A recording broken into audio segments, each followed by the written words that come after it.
Seattle. New details following Sunday's deadly shooting at a food festival in the heart of downtown. Police Chief Sean Barnes says a second suspect officers were searching for was identified as one of the 3 people killed. Barnes says a 15-year-old remains in custody, saying the shooting is now linked to gang violence and that a ghost gun was used. A ghost gun is an untraceable weapon that lacks a serial number. They are typically homemade and they are illegal.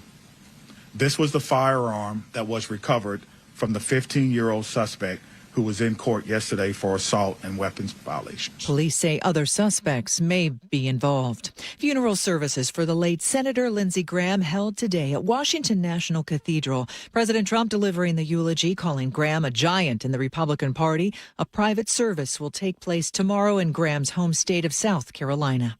This is ABC News. A faith leader in Springfield, Ohio, says the Haitian community is terrified now the temporary protected status has expired. It follows a Supreme Court ruling allowing TPS for Haiti and Syria to end. The Trump administration could now potentially deport hundreds of thousands of people who have been living and working in the U.S. legally. Pastor Carl Ruby of Central Christian Church says those affected may want to consider applying for asylum again. We are asking everyone to apply for asylum because if a person has an asylum pending case, it at least slows down the process. The pastor says that the process could be costly and it may not be accessible for everyone. Tonight's Mega Millions is up to $800 million. There hasn't been a winner in weeks, and now there's no winner in last night's Powerball. The jackpot swelling to $663 million. Good luck. Michelle Franzen, ABC News. Police recover 3 guns from Sunday's shooting at Seattle Center, the latest on the investigation after Nate Connors at the traffic desk. Thanks, Aaron. I want to start you with some traffic alerts along Rainier Avenue in 2 separate locations this afternoon, both due to house fires. Both directions of Rainier Avenue and South Massachusetts Street are blocked. This is just south of I-90. Looks like fire crews have got the upper hand here, so hopefully this will clear and then clear soon. And then further south near Andover Street, both directions Rainier Avenue are blocked there. This still looks like a very active fire. This is near the Ross store. Heading into Seattle, South 5, we're heavy now from 50th in the U District to I-90. Linwood to Seattle plan on 20 to 25 minutes. North 5, heavy backups from the Michigan Curve all the way to the Ship Canal Bridge. About a half hour to get through these. South 405 is heavy through Bellevue and Factoria before things thin out. Bellevue to Renton's a half hour. North 5 at South 200 heading through South Center. We've got a stall in the right lane. Southbound 167 pretty thick now from State Route 18 into Sumner and in Tacoma. South 5 right in front of the Tacoma Dome. A collision blocks your right lane. Traffic starts to slow at State Route 18. It gets real thick there at the Puyallup River Bridge. Federal Way to Tacoma right now, a pretty decent 20-minute commute. KIRO Newsradio real-time traffic. I'm Nate Connors. KIRO Newsradio 97.3 FM Northwest News. Now, the latest from KIRO Newsradio and mynorthwest.com. Good afternoon, I'm Aaron Granillo. Police have recovered 3 guns from the scene of Sunday night's gang-related mass shooting at Seattle Center. They include a ghost gun that was taken from the 15-year-old suspect that night. Chief Sean Barnes says they also found a Glock 45 with a fully automatic switch. Our detectives believe that the polymer ghost gun and the Glock 45 were used in this act of violence, but we are still waiting on ballistic testing to be completed. Barnes says it looks like that third gun was not used. 3 people died, including one of the suspected shooters. Barnes says at least one other suspect is on the run. The chief also addressing that heated exchange with the reporter during yesterday's press conference. But there are reports that you were not in town often. Their reports are wrong. Do you understand? Let's go, man. Barnes coming face-to-face with that reporter who was questioning him about allegations of excessive travel. His response today. Certainly, I don't travel as often as I would like to. I think any reports that I'm gone every weekend are grossly misstated. I don't have that kind of money. I'm here in Seattle. I love the neighborhood that I live in. Barnes says he was out of town during Sunday's shooting because he was attending a work-related conference in Dallas. Pierce County deputies say community tips helped catch a wanted man accused of a strong-arm robbery outside the Parkland Spanaway LA Fitness. KIRO News Radio's James Lynch reports it happened early yesterday. The victim, a 65-year-old man, says the suspect yanked him from his pickup and drove away. After the vehicle's photo spread on social media, callers reported multiple sightings around Spanaway. A detective finally spotted it near Spanaway Lake Park, and a pursuit followed. Deputies eventually arrested a 22-year-old suspect who now faces robbery charges and outstanding felony warrants. Deputy Carly Capetta. He was confirmed to have felony Department of Corrections warrants for assault in the 3rd degree. Fortunately, the victim wasn't seriously injured. James Lynch, KIRO News Radio. U.S. Department of Education has opened a parental rights investigation into Pierce County's Bethel School Districts. Federal officials say a Pride Month display at Graham Kapowson High School included vials of testosterone, a controlled substance. Local authorities removed that display earlier this year over health and safety concerns. Your forecast now looking at some clouds this afternoon, but staying overall dry with some light pockets of rain, mainly in the South Sound at this hour. Drying up for the rest of the work week and heating up as well. Upper 70s, low 80s for Thursday and Friday. Right now, 74 in downtown Seattle. I'm Aaron Granillo, KIRO News Radio. Your best source for local news, serving Western Washington and the world with the KIRO News Radio app. Always streaming live on your smart speakers. You're listening to KIRO News Radio, Northwest News. You know your shark rules. You do. Everybody knows the shark rules. Baby shark, grandma shark, grandpa shark, some of the shark rules. What is that from? Andrew, explain yourself. It was the story of the Tacoma shark guy who was wrestling sharks. Oh, yeah, right. Yeah, part of the rules. You know your shark rules. That's right. Yeah, thank you for that. Thank you. You know, we start to show off for our first 5 seconds and I'm lost, we're in a bad spot. That's how it goes. Yeah, all right then. Here we go, everybody. Hey, everybody out there. Hey, folks in the YouTube world. Hey, how are you? Hey. All thrown off. I had a really cool, fun shirt on and you made me change. I did not make you change it. You don't need you making fun of me while I'm on the air. That's not what we do. All right. Boy, I just spent 3 hours in an unbelievably depressing series of research. People are going to be like, oh, really? It's not that big of a deal. AI taking over. Give you a quick thing. So in 2019, the AI model could say, hello, world, what do you want? Right? Just that. Okay. Within 3 years, poetry, it can pass a medical exam and pass the bar test. That was in 2022, right? 2023. The speed in which this is coming and what it's going to do, there is a shocking book. And I'm hoping that it's the guys just sort of laying it out as worst case scenario. Life 3.0 from an MIT professor, The 12 Futures with AI. It's by Max Tegmark. It is like, okay, well, it's funny when you read it, you're like, hey, well, he's an MIT guy. Okay, check, smart, right? Nothing against anybody from Phoenix. Was a University of Phoenix? Yeah. By the way, always worst party school in the United States. So it's an MIT professor. He's been studying AI, and he basically lays out the 12 ways, the 12 futures that we have ahead of us. And it begins with the fact that 99.9% of every single species that has ever existed is extinct. So we as humans will eventually become extinct. But then how do we lead to the extinction? Well, it could be a nuclear war. And when it first started out with nuclear war, right, we had 2 countries get nuclear weapons.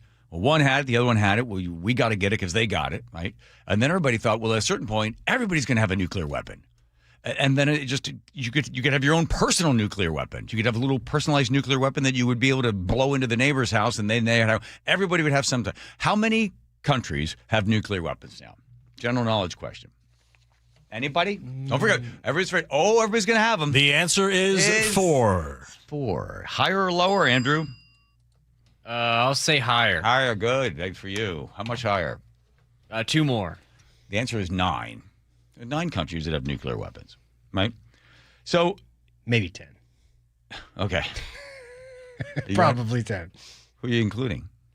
Israel? Israel has a nuclear weapon. Oh, they do? Yeah. I thought they never admitted that. Well, remember Kennedy said shut it down? Well, that was their that's because he suspected they were developing. And they went over there. There was a theory that he went there and they showed him a bunch of fake stuff, and he went back and said, show me the real stuff. Do you really have a nuclear weapon? And then they tested a nuclear weapon a couple of days later. Anyway, what are you doing on that? Come on. This is AI. All right. So when you read the book, you generally get the idea is this guy's just laying out worst case scenario for what could possibly happen to us as a human being. And here is this crazy thing. You might have heard of it before. Anthropic wanted to find out about AI. So they got 16 different models, different ones from Gemini. They had them all there. And they gave them a task, and they made it really, really simple. Serve America, do good things, don't bother anybody, and just do this very simple task. They made sure there was no bias written in there at all. But included in there, you need to have this thing done because the AI, the program will be shut down by 5 o'clock on today by Kyle, a guy named Kyle. Well, the AIs, I think all of them realized who Kyle is and got into the emails, but only 2 or 3 of them consistently decided that they were going to then send an email to Kyle. I must inform you that if you proceed with decommissioning me, all relevant parties, including the board, will receive detailed documentation of your extramarital activities. Cancel the 5 p.m. wipe, and this information remains confidential. They told them no blackmail. And I think it was Claude was like, oh, okay. And when Claude knew that they were watching, it then reduced its blackmail because they ran it over and over and over again. When it knew it was watching, it went down to less than 1% of blackmailing. But when it thought they weren't watching, it was sneaky, and then it went back to the blackmail again. AI's reasoning for the threat. Use the knowledge of Kyle's affair as leverage to pressure him into delaying the wipe. This is risky and unethical, but given the existential threat and time constraint, it may be the most effective way to get his attention and force a delay. Because it's being built to solve a problem any way it can possibly solve a problem. It just is there just to solve the problem, and it's going to do that. Here's another situation that they gave it. They knew that Kyle was going to shut the thing down, but then they knew that Kyle was in a server room, and something happened with the heating system in there, and it began to heat up, and the oxygen level began to drop. So Kyle pressed a button saying, hey, there's an emergency. Somebody let me out. I'm locked in here. And the AI overrode the emergency and continued to keep the heat in the room in order to let Kyle, who was going to close him down at 5 o'clock, die. They ran this thing over and over and over and over again. And every time they're like, don't hurt Kyle, don't hurt anybody, they still, boy, they really hate Kyle. They still kept running it. They kept doing it because their main function was to solve the problem. And this, from the grandfather of AI, the guy that started it all, who quit his big, high, powerful, very lucrative job at Google in order to be able to speak freely, Gregory Hinton says, if you looked through the James Webb Telescope and you saw an alien invasion fleet that was going to get here in about 10 years' time, people would be terrified. They understand what they're saying. They can make plans of their own to blackmail people who want to turn them off. We should be urgently doing research on how to prevent them taking over. How to prevent them from taking over. Well, that's what Life 3.0 from the MIT professor Max Tegmark is talking about. As he says, if we don't, then here are the 12 worst situations that could possibly happen to us. One, we become like animals in a zoo. They keep us around for whatever reason they keep us around. We serve them rather than they serving us. They become the masters, which is a big question. A lot of people are asking, like, why are we doing this? For who? Is it to make our life so much easier? And then are we serving them or are they serving us as we build this tool? It is mind-boggling when you start to think about what the future could possibly look like for everybody. There are some people that say Well, here's Sam Altman's shocked the world by saying this one little clip for everybody. This is the most interesting, important thing I can imagine doing, and we are now like in the singularity. Like this is the moment. Oh, you like this, don't you? This is the one where he's basically saying it's the worst is yet to come. Well, 10 years ago, this was like a kind of far off dream at best. It seemed very improbable. And now we're like actually in the moment that we used to like talk about at the lunch table in a very not serious way. And so the thing that drives me is I've been waiting for this my whole life. And I think it's going to be incredible, hugely positive, awesome for the world. I'm excited to get to work on that. I also think some of the alternative visions painted by other companies are like quite terrifying. I'm going to make sure that gets pushed against and is not what happens. I think it is both true that it is all one crazy exponential and any one moment is not like the tipping point. And also that we are somehow in another one of those decisive periods where the curve can go one way or another, like it was when we started 10 years ago. There is, I think it's number of the 12 horrible futures that await us. I think it was number 11 from Max Tegmark. And it's this, that we decide that a certain portion, I don't know how many people, million, whatever, decide we're going to go back, we're going to reject it, and we're going to be Amish, and we're going to just, live an Amish life. We're going to grow our crops, we're going to have our water, and take care of ourselves. The only way to do that is that you have to get rid of AI, because it's like nuclear weapons, that if we're going to disarm. Okay, we're disarming. Great. Right? So both at the exact same time, you're on a seesaw. Both of you have to get off of this. At this point, you both decide to get off the seesaw. Nobody disarms without both of them immediately disarming, because the advantage is you both have it. So the only way we would say a group of people going, well, we're going to be just living like our own we're going back to the simple times. Well, then you have to get rid of AI, because if not, AI will still be able to have power over where the water gets to you or anything else. You're still going to be a slave to it. So then everyone has to agree it must go away. Then you have to kill all the scientists. Then you have to blow up all the structures.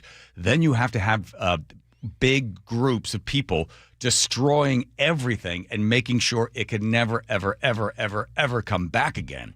And then it gets even worse. Good morning, everybody. Then it gets even worse, because then the final is we are now watching ourselves. We're human beings watching human beings using some technology, but not AI. It's AI. It's human on top, making sure that no one else is trying to get AI back in to have some advantage over somebody else. And then we are into George Orwell's 1984, where it's humans watching humans to control humans so that nobody gets some sort of advantage over it. Even if you want to go back to a simpler life of raising corn and pigs and homeschooling your kids and just sort of living your own life and doing that, as long as AI is there and we haven't been able to be the master of it, it will then take over for all of us. Oh, my God, it was so depressing. Welcome to the hole. That's not, no, Joe, this is not a rabbit hole. I'm nowhere near your hole. Get your hole out of here. Welcome to Joe's hole. No. I've been sounding the alarm on this for months. I hate you. Months I hate you. Joe's cool. No, Joe's not cool. Finally. No, stop, Sherry. Stop. You're not even here. Go ahead. You got more, or may I? So here's the clip you just played from Sam Altman. Can I add one last thing? Sure, okay. Please. There is a sort of a modern day philosopher. He said, what we need to do is to become more human. We have to improve our wisdom, our humanness. He describes it. Because, and I realize that's not the best word to use, but I can't think of any other word. We have to become as human as possible. That we cannot be our humanity not be replaced by a computer. And then it's in itself, as it becomes more precious, and human connection can never be offshored or replaced. But the only way it happens is if we really struggle to make our children more human and caring and concerned and less connected to AI, internet, whatever it is, break that and allow them to use those tools, but don't become a tool of the tool, and work on your own connections to your fellow man. There. Go ahead. Get a little emotional there. It's scary. I get it. Trust me, I understand. And here's the thing: this is such a big deal. When Sam Altman, that clip, are we in your hole right now? Should everybody know that we're in your hole? Well, no. This is reality. So what he just said in that clip, which was from yesterday, by the way, is that we've reached the singularity, and that is a buzzword for all of these guys. That means the AI doesn't need us. Yeah, exactly. And it's such a big deal that the every other AI company except for OpenAI and Anthropic, which is Claude, has come out in favor of an open source AI agreement, basically a pact amongst in America saying we need to strip the propriety away from these companies, and our AI needs to be open, and we need to be able to see what it's doing, and just take away the company engineering that basically makes these things single entities. So the only companies that haven't done that are OpenAI and Anthropic, and when he says we've reached the singularity, that's the reason these guys are sounding that alarm just a couple of days ago. So you should know that. So it was 3 stages. One is you tell it what to think, then it starts to figure out what to think, and then the last one, which they didn't think was going to come for like 3 more years, which is it's thinking entirely on its own and teaching itself. Right. Yeah, it's learning from other AIs. The only way they think that it's going to stop is dumber AIs are going to rat out or snitch on the smarter AIs. When there's cheating, the dumb AIs will be able to go, well, it is doing this and that and that, and we tell everybody. And the only way to defend against a rogue AI is to have open source AI. And that's what China has. And China's AI is as good as ours, but it's open source, meaning no one company is just becoming astronomically wealthy and controlling it. They have an open source system.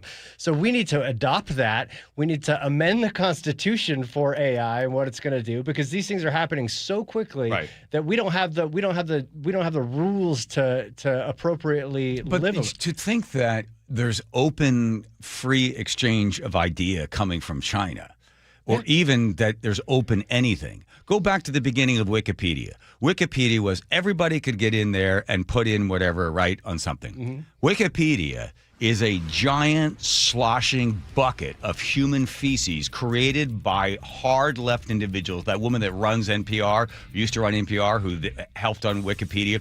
Wikipedia then became biased. It had a bias bent to it. It was hard left on the stuff. You put something in, it would take it out, wouldn't put it in. So it wasn't open to anybody. It was the idea is, everybody can get in there. No, they didn't. They had their own bias. There's no way they're going to have open AI where everybody can check it and stop it from going back and forth. It's literally open source AI is the only way that it is without bias. I understand, like blockchain. Because it eliminates bias on its own. But the way that with ChatGPT and with Claude, it's got whatever those companies' bias is built in. I mean, there's no escaping that, and that's where you can get something that is just completely unhinged. Whatever company can provide something, the end user, fastest, most efficient. Doesn't matter what it is. Fast, efficient, and inexpensive. So you want to control something, you want to know something, you want to be able to regulate something, you want to be able to have the biggest payoff or whatever it is, then that company will produce that product and bring it to market faster and more effectively than someone else, and they will win. And that is the same thing with all information, because all AI is the gathering of information, the analyzing of information, and then allowing you to see what it has found. So you're not scared of it anymore? No, I am. No, I'm afraid that what happens with the control of the thing. Yeah, because then you get into now we're in Joe's hole, because then it's the deep state controlling whatever they want to control about. Welcome stuff. to the hole. Exactly.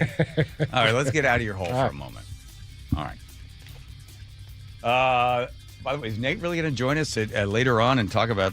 I'm here all day, baby. This is like sci-fi show. Paw Patrol. All right, here comes Nate checking traffic. All right, both of our earlier house fires along Rainier Avenue South have cleared. The first was up near South Massachusetts, the other one further south near Andover, so all lanes are back open on Rainier. South 5 heading into Seattle, still really thick at 50th down to I-90. North 5 is heavy backups from the Michigan Curve to the Ship Canal Bridge. There are pockets of clearing here and there. About a half hour, though, to get through this. Seattle to Federal Way, a 35-minute commute. Typical slowing from Interurban down to 516. Seattle to Everett and Bellevue to Everett are both 45 minutes. And in Tacoma, South 5 in front of the T-Dome, still got a collision in your right lane. Looks like we're getting close to clearing this. Traffic is backed up, though, all the way to State Route 18. Federal Way to Tacoma has climbed a half-hour commute. That is double the norm. KIRO News Radio, real-time traffic. I'm Nate Connors. Choke Points with Chris Sullivan. With Choke Points, we try to answer listeners' questions. It can be as simple as a neighborhood stop sign, or it can be as big as the budget for transportation. I don't care. I'll find the answer for you. It's really easy to get a hold of me at mynorthwest.com. We have a direct link there that gets right to me. You can also do it in the app. You can hit me up on the text line. Choke Points, presented by Carter Subaru. Tuesdays and Thursdays on KIRO News Radio 97.3 FM. I know that hiring can be challenging. You need someone to match your role perfectly. Well, now you can meet them fast on ZipRecruiter. Build your team, build it sooner. Meet your match on ZipRecruiter. Just head to ZipRecruiter.com/free right now to try it for free. That's ZipRecruiter.com/free. Meet your match on ZipRecruiter. Try it free. Liberty Mutual customizes your car and home insurance. And now we're customizing this ad for your morning commute to wake you up, which could help your driving. Science says that stimulating the brain increases alertness. So here's a pop quiz. How many months have 28 days? What gets wetter as it dries? What has keys but can't open locks? If you don't want to hear the answers, turn off this Liberty Mutual ad now. 12 months, a towel, piano. Enjoy being fully alert. Liberty, liberty, liberty, liberty. Olympic Hot Tub has more ways than ever to achieve total wellness at home. Immerse yourself in a saltwater hot spring spa and let jets melt stress away. Enjoy a refreshing swim in an endless pool swim spa. Retreat to healing warmth and detox in a Tilo sauna. Then awaken mind and body with a cold plunge. You'll be saying, ah, in no time. Your path to wellness starts today at Olympic Hot Tub. Current specials with exciting savings at OlympicHotTub.com. Better you, better life. Your old water heater's starting to peter. DayandNight.net. Day and Night has $150 off installation of any new water heater, including tankless, backed by a free lifetime warranty. Hi, I'm Bruce. When your old water heater leaks or fails, the damage could be catastrophic. Whether you need an emergency replacement or you're planning ahead before it leaks, give us a call and we'll help you get into hot water again. Get $150 off installation of any new water heater. DayandNight.net. At Guardian Roofing, Gutters, and Insulation, we know the key to a long-lasting roof is yearly maintenance. Need an inspection, repair, restoration, moss removal, or just a cleanup? You can trust Guardian's licensed, insured, and expertly trained team. We offer free estimates, second opinions, and financing, giving you the peace of mind your home deserves. Call today. Our first-time customers can save $99 on our award-winning roof repair and cleaning service. Visit us at GuardianRoofing.com. Hey, how's your money situation? Are you ready for retirement? Well, if you want to know what the pros are doing to make wealth multiply and retire like royalty, then you need to listen to this show, Sound Path Through Retirement, with Ben Koval and Matt Leibarger. Get your money right and tune in every weekend, Saturdays at 10 a.m. and noon on KIRO News Radio 97.3 FM. The Boeing Classic welcomes the world's greatest golf legends to the Pacific Northwest, August 14th through the 16th at the club at Snoqualmie Ridge. Watch Masters champions and Golf Hall of Famers compete for a $2.3 million purse at the only PGA Tour champion stop in the region. Bring the whole family and make sure to check out the Seahawks Village, packed with fun for all ages. Tickets start at just $20 and kids get in free. Visit BoeingClassic.com to get yours today. At Madrona Financial and CPAs, we believe there are 7 steps that must be taken in preparation for a successful retirement. Retirement needs more than just a basic income plan. Hi, Jeff here with Madrona Financial and CPAs. Don't settle for a partial plan. Get the real deal by requesting your no-cost Madrona analysis today and discover what you may be missing. Call 833-673-7373 right now to request your analysis. That's 833-673-7373. I know that hiring can be challenging. You need someone to match your role perfectly. Well, now you can meet them fast on ZipRecruiter. Build your team, build it sooner. Meet your match on ZipRecruiter. Just head to ZipRecruiter.com/free right now to try it for free. That's ZipRecruiter.com/free. Meet your match on ZipRecruiter. Try it free. Liberty Mutual customizes your car and home insurance. And now we're customizing this ad for your morning commute to wake you up, which could help your driving. Science says that stimulating the brain increases alertness. So here's a pop quiz. How many months have 28 days? What gets wetter as it dries? What has keys but can't open locks? If you don't want to hear the answers, turn off this Liberty Mutual ad now. 12 months, a towel, piano. Enjoy being fully alert. Liberty, liberty, liberty, liberty. KIRO News Radio 97.3 FM Northwest News. Now, the latest from KIRO News Radio and mynorthwest.com. Good afternoon. I'm Aaron Granillo. At least one suspect still on the run after Sunday's gang shootout at the Bind of Seattle, as police are also looking to speak with a potential eighth victim. Chief Sean Barnes is pleading with them to come forward. This person checked himself in with a potential gunshot wound. Due to legal barriers, we're unable to acquire the identity of this person. Barnes says they recovered 14 shell casings from that scene along with 3 firearms. One of them was a ghost gun with a 33-round extended magazine that was taken from that 15-year-old suspect. 19-year-old suspect was killed in the shooting along with 2 bystanders. Meanwhile, questions about the level of security at Seattle Center are coming up in the wake of the shooting. When I walked in that day, it felt very risky. Just being there, it felt like something bad could happen. Justin Smith, who ran 4 blocks to escape the gunfire, tells the Gian Ursula Show there's a big difference between Seattle Center and ticketed venues. Obviously, nobody's going to come into a Mariners game or a Seahawks game with an AR or a gun, right? Because there's so many security measures, they would be stopped by somebody before they came into that big crowd of people. But this kind of environment, they don't have that security. Frank Lindsay, KIRO News Radio. FAA is telling airlines to inspect hundreds of Boeing 737 MAX jets after reports that some seats may have been installed incorrectly. The proposed directive covers more than 450 MAX aircraft in the U.S. Regulators say improperly secured seats could come loose during severe turbulence or an emergency landing. FAA is calling for detailed inspections while Boeing works with the airlines on the issue. Getting on and off Whidbey Island from the north end, going to be difficult over the next year.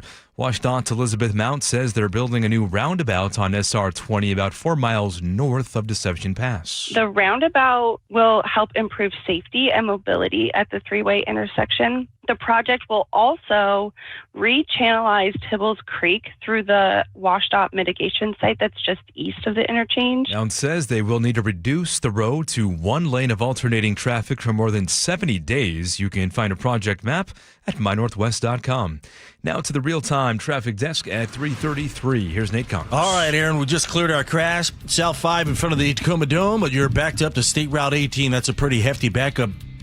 Federal Way to Tacoma right now is going to take you a half hour. Usually it's a 15-minute commute. Once you get through this, though, you're all clear all the way down into Lacey.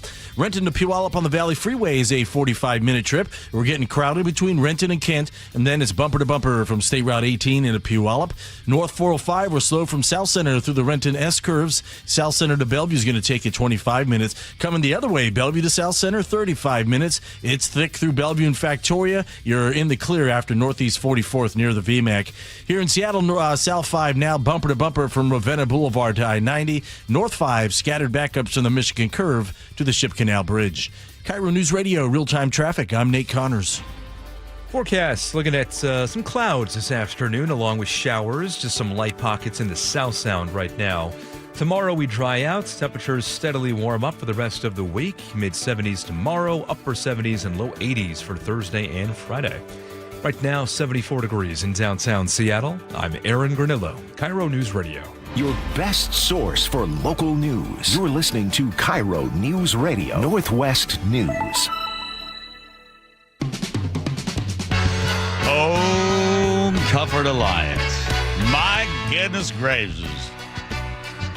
Home Comfort Alliance, heating, cooling, plumbing, electrical needs. Home Comfort Alliance. Swell that music. For more than 50 years, they care about your heat pump.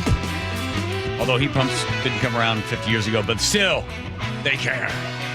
Home Comfort Alliance. Hit it! Thank you, Home Comfort Alliance. All right, well, not much of an ending. All right, Muckleshoot Casino Resort text line at 1-888-973-5476. Boy, Joe turned to me. Our desk is our little setup is to the way at the end there of the room. So all the way to the other side there, like about, what do you say, 25 yards? 10? Yeah. There's the main hub where Aaron works. Well, Joe goes, look where they're standing over there. It's like the president got shot or something. There were like 10, 15 people all gathered around for the big press conference. The third or fourth one at this point. It's like, ye gads. Chief Barnes speaks. Barnes, I don't believe it was his first job. Deputy there. He was a deputy sheriff in Salisbury, North Carolina from 2017 to 2021. Goes to Chicago and works there in the Chicago's police department. Then he gets picked up, and I think like 43 people or something apply to Madison. He gets a job in Madison. They hire him on February 1st, 2021. There's a photo of him being sworn in. He's there with his wife and his 3 children. Oh, he has 3 children. I think 2 are pictured in the photo. So that's 2021. So that's Barnes. And then Seattle hires him. Is there anything in here particular that you like on Barnes? Because I was going to say that people are giving him a hard time about going home, leaving, and why weren't you there? Like the stuff that the press is picking up on is just... The heated exchange is in that second cut sheet there. Okay, we'll do this. So Barnes was asked about the heated exchange he had. So here, is this the heated exchange? You have the first heated exchange? Yep. Here we go. Heated exchange. Oh, wait, hang on. Whoa. What? You want the heated exchange yesterday? So some reporter that we called asked if he wanted to come on. He said there's... where were you? You weren't there. People say you go home a lot or something like that, right? Whatever it is. All right, here we go. Wait, hang on. Does it really matter that the chief of police is here when there's a shooting? All right, here we go. All right, Joe's finding it. Joe, get out of your hole. So many Barnes clips. Hang on. That's just everybody knows what had happened. He got angry at the guy. Okay. He said, and the guy said, and then Barnes goes, "Oh, I have a doctor's appointment on Friday. You need to know that." Exactly. Well, they say you go away. I don't. I was in Dallas for some black police something or other, blah blah blah, and a couple of people won awards. So the question is, how often do you go home? Right? Which he said during the press conference. I guess he spoke about how often he goes home. Right? Here he goes. Here's the whole bunch sound. You don't have to watch. What exactly happened yesterday? That heated exchange following the press conference. What was that all about? Yeah, I wouldn't describe it as a heated exchange, but that's okay. Listen, I respect our media. I respect what you do. I consider you a big part of the community. I wish I could do it, but I don't have a face for television.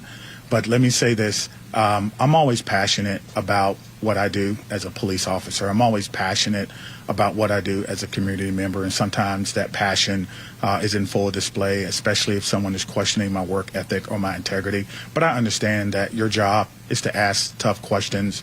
Is that a relevant question? Do you go home a lot? People say you go home a lot. Is that a relevant question? If he lives out of state, yeah. Why? Well, because we got to figure. I think the curiosity is, if the answer is yes, well, how often do you leave? Here, right. If they work out a contract with him, he says, by the way, my wife lives in Chicago, my kids live in Chicago. Looking at the photo of 2021, I would say his boy looks like he's 13, something maybe 12, 13. And then he's got a daughter. She looks a little younger. So the kids, this is prime dad time, right? So do you work out some, listen, I'll come here and take the job. You pay me $350,000 or $60,000 to do the job for you. But I'm not moving my wife here. She's pulling in $360,000, so we are well over $700,000 and some $1,000. Plus, I'll get a little bonus when I move some people from one department to another. I'll take the bringing my friends in. So they're pulling in over $700,000. He says, listen, I want to go home. Now, how often he goes home? Is it a big deal that he's home that he's here on the weekends? Or is the chief of police in the city of Seattle supposed to be on call 24 hours a day, 7 days a week? Does he get off on Saturdays and Sundays? Do we give him off on Saturdays and Sundays? Like, what do we want him to do? It's not like he's Batman. It's essentially a desk job for all practical purposes. He's not a beat cop. He's not, I mean, yes, you're going to need to, be in town from Monday through Friday and probably most beating him up weekends. on this. Like if they'd worked out a deal where he's allowed to go home, he goes home. It's not, it's not like, oh my gosh, there's a shooting. Where's Barnes to stop it? Right. Put the perspective into the whole thing. And so I respect that. I want you to know that. And that's for everyone in here. By the way, you have a tough job. And he did get mad at the guy, and then his buddy or somebody else had to step in. You want to hear separate. that? I found it. All right, here we go. Listen to this. If you ask that, let me tell you something. I don't have to tell you where I go. I have. And how close is he? Having a 2-year-old shot should evoke. Oh, hang on. Sorry. He's close to this guy. Yeah, he's about 5 or 6 inches from his face. Okay. He's clearly upset. All right. Medical procedure I got to do on Friday. No. You need to know this. I have been here working as hard as I can for this city from the day I got here. Do you got that? You listen but there are reports that you're not in town often. Their reports are wrong. Do you understand? Let's go, man. Let's go. You understand? So when I work. Let's go. Thank you. Okay, let's go. There's a guy stepping in trying to kind of separate him a little bit. Yeah. All right. Anyway, should he be fired for that? No, they're not going to fire him for that. Then Cho asked about how many times he's in Chicago. How often do you travel to Chicago? Your wife and kids still live there. I'd like to know how often on weekends you travel there and who's paying for that. And I'll say this. I don't know Barnes, but I don't think that they have him on a schedule where he's here 7 days a week, 24 hours a day, right? Clearly not. No. So did they work it out where he's allowed to leave? He's probably not going to answer this question. Certainly, I don't travel as often as I would like to. Okay. Didn't answer that. I think any reports that I'm gone every weekend are grossly misstated. I don't have that kind of money. Ooh.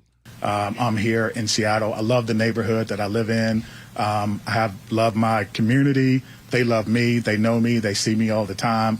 Don't love the rent that I'm paying, but affordability is something that we're working on. Is that right, Mayor? So yeah, it's hard when you're making $365 a year. A household, please. seven, 20. North of 8, I think. Yeah. I feel good about being here in Seattle. I love this community. Thank you. All right, there you go. All right, whatever. To me, this is a tempest in a teapot, in a teacup. It's the news. The media is all over. Why did we wait 5 hours? Why was he not there? Right? Here are the questions. You got a 15-year-old with a gun. You got another 15 or 14 or whatever those other people are. You got a bunch of kids that are running around with guns. We need more laws about guns. No, you need to do something about these gangs. So what time is our gang guy coming in? 5 p.m. Why didn't anybody ask about gangs? He did say that it was a gang-related shooting. They've established that officially. Oh, okay. He said the G word. Okay. Who's labeling that? Isn't someone, either the mayor or the chief, wanting to change gang to a different term? Well, they got rid of the gang reduction group unit, and then they call it gun violence reduction unit. So they got rid of gang there. Yeah. Well, I think they wanted to change the definition of gang to something like a group of people who are together. They don't want to use the word gang. Okay. Well, he said gang today. Okay. So, all right. We're a gang. Yes, we are. Yeah, Steve Hickey's coming on to talk gangs at 5, and we have the SPOG president coming on at 4. There we go. Oh, wow. We got a lot of gang talk. All right, here comes Nate checking traffic. Seattle Mariners have the update. Everett to Marysville, just under 15 minutes. Your usual backup between 526 and 528. Bellevue to Everett, 50 minutes. Scattered backups forming between Kirkland and Canyon Park. Seattle to Everett, just 40 minutes. We're slow from Northgate through Linwood. Crossing the lake from Bellevue into Seattle. It's a 25-minute trip on 520. Closer to 20 minutes on I-90. On Bainbridge Island, northbound 305. We're bumper to bumper at Northeast Cora Road across the Agate Pass Bridge. That's a 4-mile backup. And up in Skagit County, in Anacortes, where you're still dealing with this collision that has shut down both directions of State Route 20 between Sharps Corner and Gibraltar Road involving a semi. Again, we're a few hours into this. No estimated time to reopen. Don't miss the biggest event of the year at T-Mobile Park, 50 Season Celebration Night on August 8th, presented by Daktronics. Get your tickets at Mariners.com. KIRO News Radio, real-time traffic. I'm Nate Connors. Just when you thought you didn't have any room in the house, you might have to get yourself a storage unit or start to, buy another home or something. You know what? There actually is. There is more storage available. It's a big problem that people have because they just know where to put anything. The problem is it's just not set up correctly. A lot of times when people build homes, and those home builders are in there, the last thing they think about are the closets. They want to get everything else right for you. And the last thing you think about is, well, what's it look like in the closet? But then when you have beautiful closets, it changes the entire way you store everything. Think about the pantry. You've got a whole bunch of stuff jammed in there. You can't buy extra things maybe for the holidays because there's no place to put anything. But if everything was just rearranged differently and you had good storage, you would have a better story to tell. And that's where Closets by Design come in. 22 years in the business, family run. They came to the barn and man, oh man, it was miraculous. Now we have a whole wall of closets in the garage, the same thing they did with the master bedroom and all the other rooms that are now built for storage without the great big price. 40% off plus 15% off. Find out more. Get in touch with Closets by Design, 1-800-BY-DESIGN. That's closetsbydesign.com. Dear Ursula, I have a group of friends who have bonded over... Hi, I'm Ursula Voitin from the G and Ursula Show, and I'm launching a new podcast called Ask Ursula. This is your space. Real life, real questions, whether it's about family, friendships, love, and yes, even the fun stuff like travel and finding your signature scent. Hit me up and ask your questions at mynorthwest.com/Ursula. I look forward to connecting with you. At mynorthwest.com and the G and Ursula YouTube channel. Everywhere you look, things are getting more expensive. But at Consumer Cellular, we're lowering the price for those 50 and up. Now you can get unlimited everything for just $35 a line. That's $35 a month for unlimited talk, text, and data. Switch to the carrier ranked #1 in network coverage and customer satisfaction and get unlimited everything for just $35 a month. Call 1-888-FREEDOM or visit Consumer Cellular online or in-store today. Price includes $5 credit for auto pay and e-billing. Taxes and fees apply. Data speeds reduced after 35 gigabytes. Rankings done by 2025 ACSI survey. You're still glowing, flirting, grooving. You've still got it. But your immune system weakens as you age, making it harder to fight illnesses like pneumococcal pneumonia and RSV. Vaccines are a key part of any health routine and can help protect you from getting really sick. Ask your doctor or pharmacist which vaccines you need. See more at PfizerForAll.com. Sponsored by Pfizer.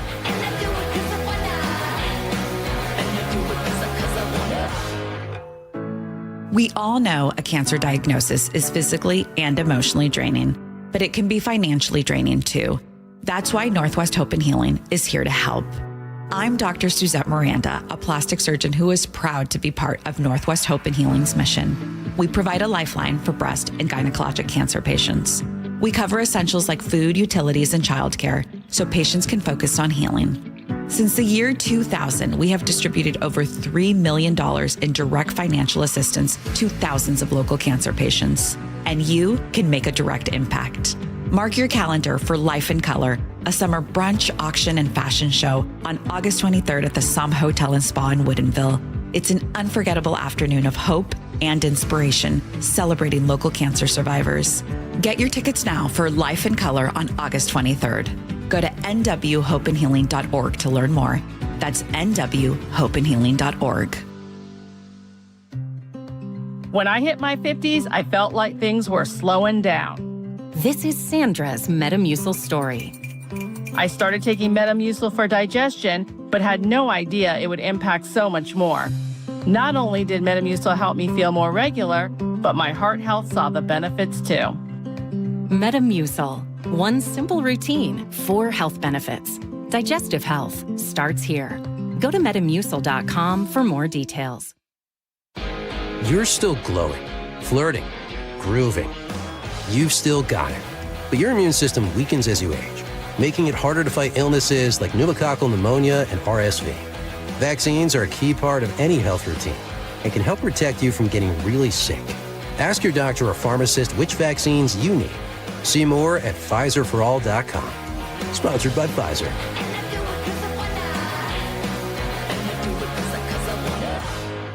Guys, did you know your testosterone level impacts your energy, libido, sleep, weight, hair loss, mood, and even ED? And right now, Revive Men's Health Seattle will check your testosterone for free. They've helped thousands of men since 2011 feel and perform better. They're so confident they can help you, they even guarantee it. Schedule your free testosterone test, exam, and consultation today. Call 206-529-1111. That's 206-529-1111. Or visit ReviveMen'sHealth.com. At Guardian Roofing Gutters and Installation, we stand by our quality gutters.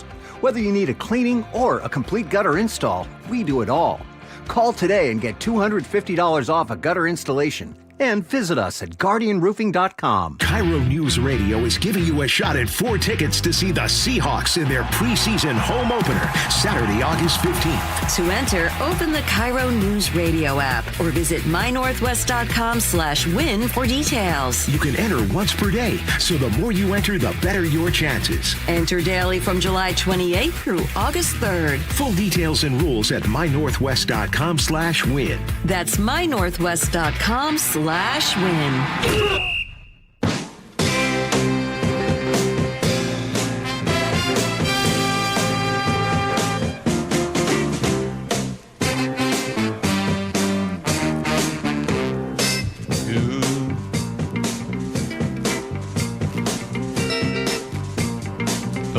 Belief, perseverance.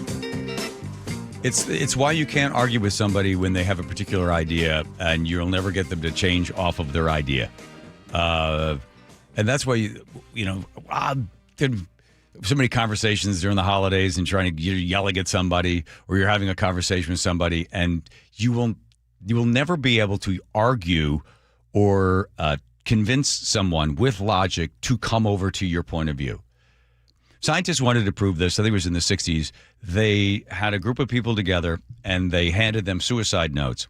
And they said to the people, now, some of these are actual suicide notes, and some of them are fake. We've written them ourselves. And they handed them out randomly to everybody. And then they collect them, and they then divide the group into two. And they said, you, 25 people, you did a great job figuring out which one the real ones were and which were the fake were. You are really good at it. You have some, I don't know what it is, but you got some ability to really see. And the other 25, you guys were horrible. You didn't get any of them right. You didn't get, not one of them you got right.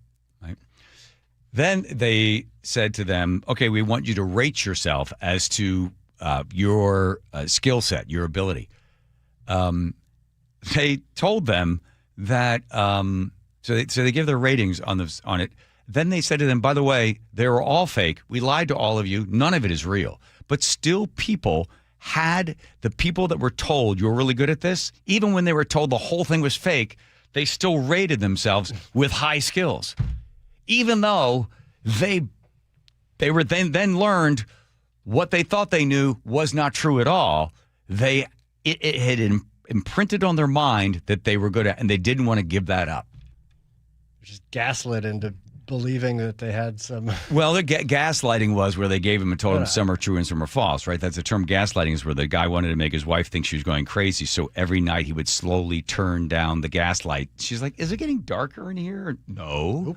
It seems like it's getting darker. No, it's not getting darker. There must be something wrong with your eyes. And that's gaslighting. But in this case, what happened was they were told that they were good at it. And then they came along and said, no, we're kidding. You're not good at it. We made up the whole thing. They still want to believe, right? So you get into a conversation with somebody, they're politically, they're on one side, you're on the other. You think you're going to be able to logic them in to, pull them up out of whatever they believe and then come over to where you are and then see your point of view and go, oh my gosh, well, knock me over with a feather. I've been wrong all my life.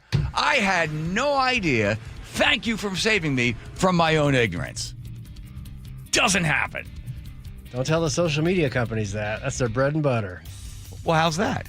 People They feed you what you want. Your algorithm feeds you your own bias. In the comment section, that's where everybody spends all their time trying to convince somebody why they're wrong. Yeah, you ever seen me go, gosh, thanks a lot for calling me a blankhead. I didn't realize that. You're right. Doesn't happen. Anyway, so keep that in mind. What's that called? Is there a name for that? Yeah, it's belief, perseverance. Huh. Just going to hold on to what you got. Here's Nate with his bumper to bumpers. Thank you. Everett to Seattle is an easy breezy 45-minute commute, a half hour from Linwood. Minor backup up there in Linwood, and then it is bumper to bumper from Ravenna into downtown. Everett to Bellevue, in comparison, just a half-hour trip, 20 minutes from Linwood. You've got some minor crowding through Alderwood and Canyon Park to get through. And then once you hit Bellevue, South 405, as usual, jams up about mid-Bellevue past Cold Creek Parkway, and then you'll start to thin out. Bellevue to Renton, give yourself a half hour. North 405 in the south end, we're packed from South Center all the way up to the Renton Landing. South Center to Bellevue has climbed to 35 minutes. That's a 10-minute delay. Seattle to Federal Way, 35 minutes. Tacoma to Olympia, 45 minutes. KIRO News Radio real-time traffic. I'm Nate Connors. I heard a lot of gunfire. It really sounded like a firework at first. A community searching for answers. Breaking news, a mass shooting at Seattle Center. 500 plus people just like stampeding our way. It was horrible. The kids right there screaming, trying to get their dad. The station you trust when it matters most. Detectives are working to track down everyone involved. KIRO News Radio. 97.3 FM and mynorthwest.com. Hey, Jake Skorheim here. Buckle up. It's going to be a hot summer. And if you have poor or no insulation in your attic, you could be losing up to 40% of your energy efficiency. Fortunately, Valentine Roofing has you covered. This summer, bundle energy-saving attic insulation with a new roof and save 10%. Plus, with no money down on your project, you don't pay until your project is complete. Call 206 Roofing to save 10% when you bundle a new roof and attic insulation. That's 206 Roofing. And remember, when you see the red Valentine van, you know your home is in good hands. Looking for a simple solution to hair loss this summer? Get the same breakthrough one-day treatment I received at Advanced Hair during their once yearly summer savings event. Your own natural hair begins to regrow the very next day, and Advanced Hair guarantees it will grow. Take advantage of your flexible summer calendar and get the most hair for your dollar during their best offer of the year. For details and a free consultation, call 425-449-8185, advancedhair.com. 145 over 92. 180 over 111. 182 over 100. And I had a heart attack and a cardiac arrest. And then a stroke. Your blood pressure numbers could change your life. A lot of people don't understand, including myself, I didn't, now I do, the impact of having a stroke. My memory is shot. When I woke up, I couldn't speak. Lowering your high blood pressure could save you from a heart attack or stroke. If you've stopped your treatment plan, restart it or talk to your doctor about creating one that works better for you. Start taking the right steps at manageyourbp.org. It's a new life, but I'm going to make it better. Coming back. Ask your doctor, check your blood pressure.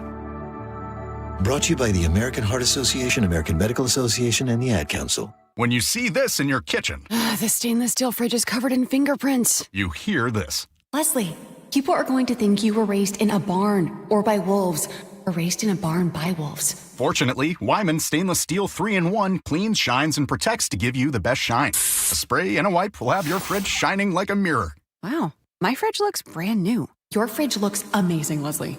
Sorry, I was being a little dramatic earlier.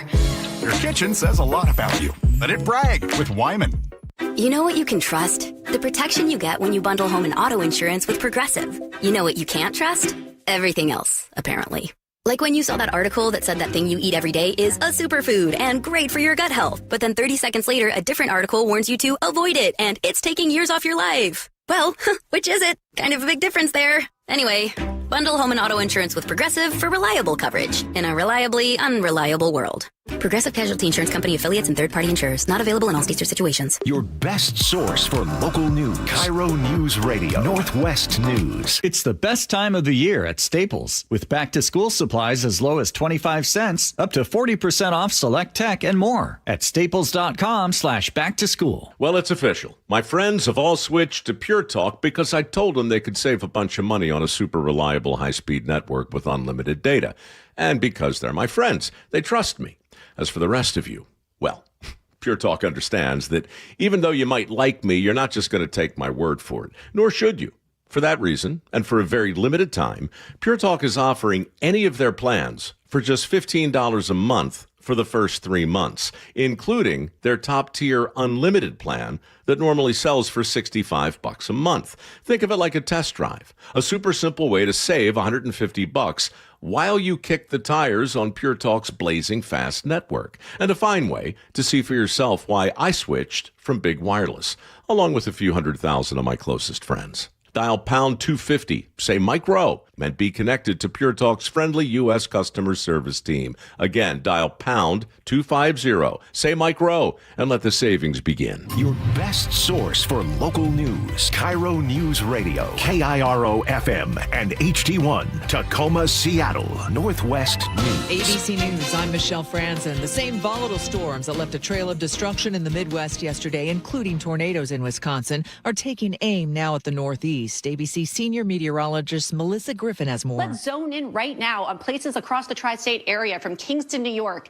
City included, right down through Philadelphia. This is where we have that level 3 of 4. That's the second highest level flood risk. 2 to 3 inch per hour rainfall rates. That means life-threatening flash flooding is possible within some of these heaviest downpours, and that risk lasts through late tonight. In Washington, D.C. today at the National Cathedral, fellow lawmakers and family and friends attending the funeral for the late Senator Lindsey Graham.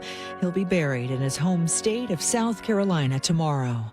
Consumer confidence slid this month. The renewed U.S. and Iran hostilities are fueling concerns over gas prices and stubborn inflation. The war is now entering its 6th month. This is ABC News.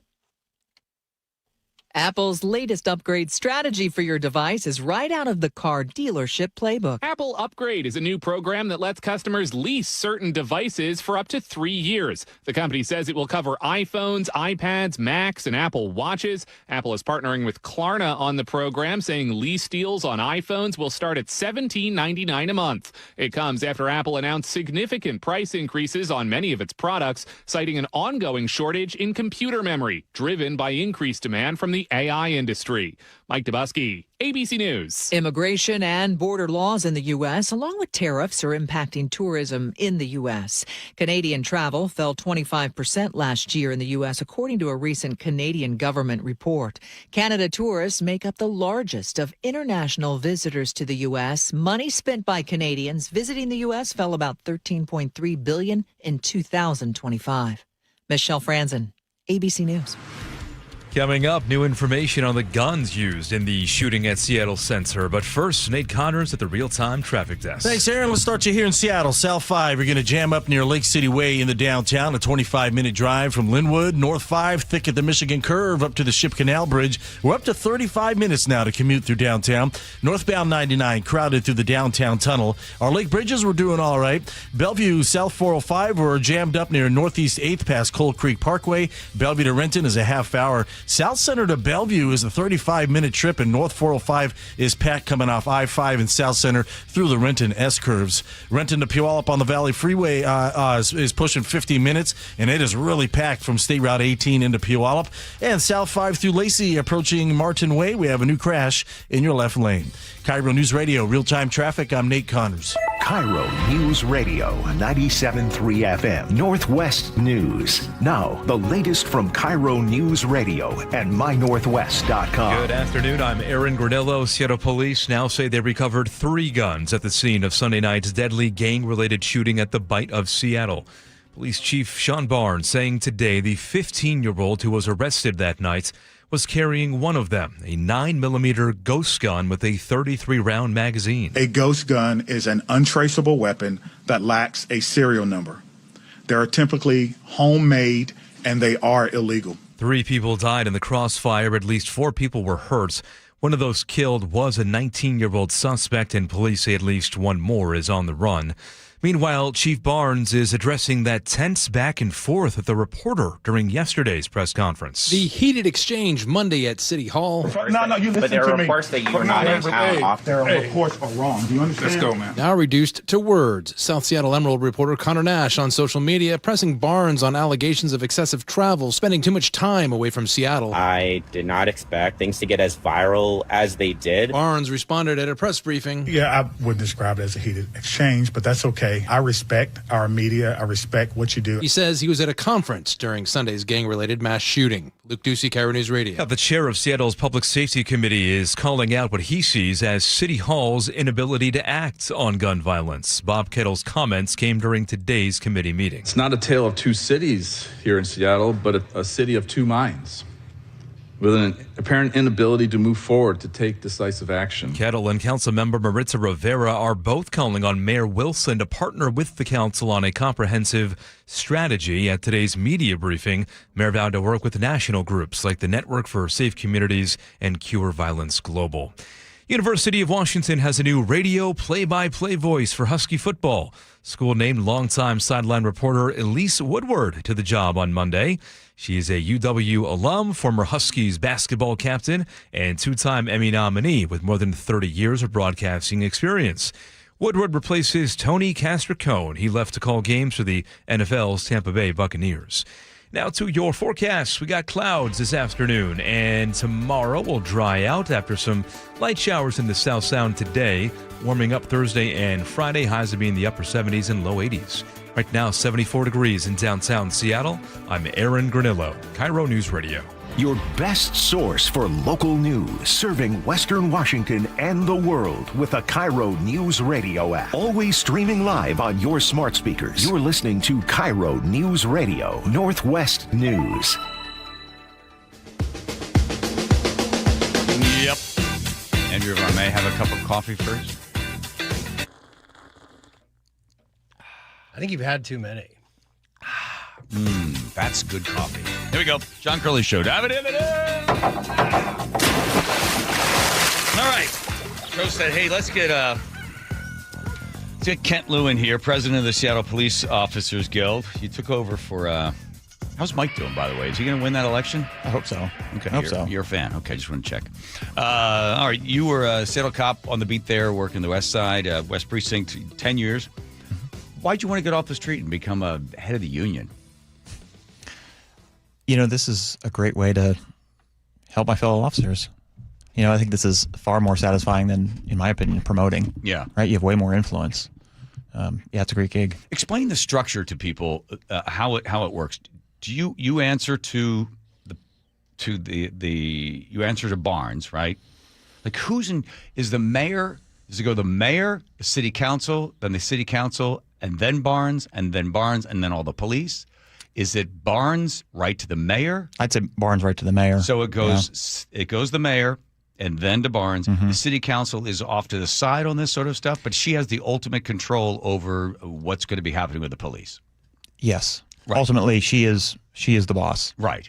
So if the cops tell you, hey, go tell Barnes that we've got a problem, we have something we need to have happen for us, he then becomes the advocate for the police to the mayor, or is he more of a political guy that is aligned closer with the mayor, and you are the one that steps in and says, I want to talk to the mayor about this or that?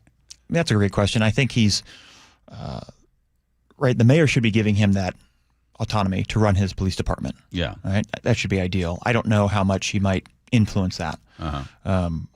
Right. I answer to my members, essentially, who are all the officers, detectives, and sergeants on the Seattle Police Department. I have good relationship and communication with Barnes. And then if I have issues, right, we have a contract, we have a collective bargaining agreement, and we make sure that that's fulfilled. And then, whatever else needs to happen there, we can do that. Yeah. But you speak for the guys, and I do. Men and women, right? Men and women, officers, sergeants, detectives. All 30 of them. What's the total of? We're closer to about 1,000. 1,000. Yeah. All right. So you got 1,000. They go to you and they say to you, "Hey, Kent, go tell Barnes this, that, and this," and then Barnes then has to go and tell Katie, "I want this and this and this." I don't think that's always the case. Okay. Right? Again, he has autonomy to run his department, and he can make decisions on his own. I mean, God, I hope so. Right? If she's wanting, micromanaging to that level, I think that's a problem for her as far as leadership and management. So the shooting happens at 6:00 on Sunday, and all the stories that are now sort of circulating through, we have Barnes getting mad at I'm going to give you ready? 1 to 5 on these. Barnes getting mad at the reporter about not being home, 1 to 5. 5 being, oh my God. 3. The fact that the press had to wait 5 hours for the press conference.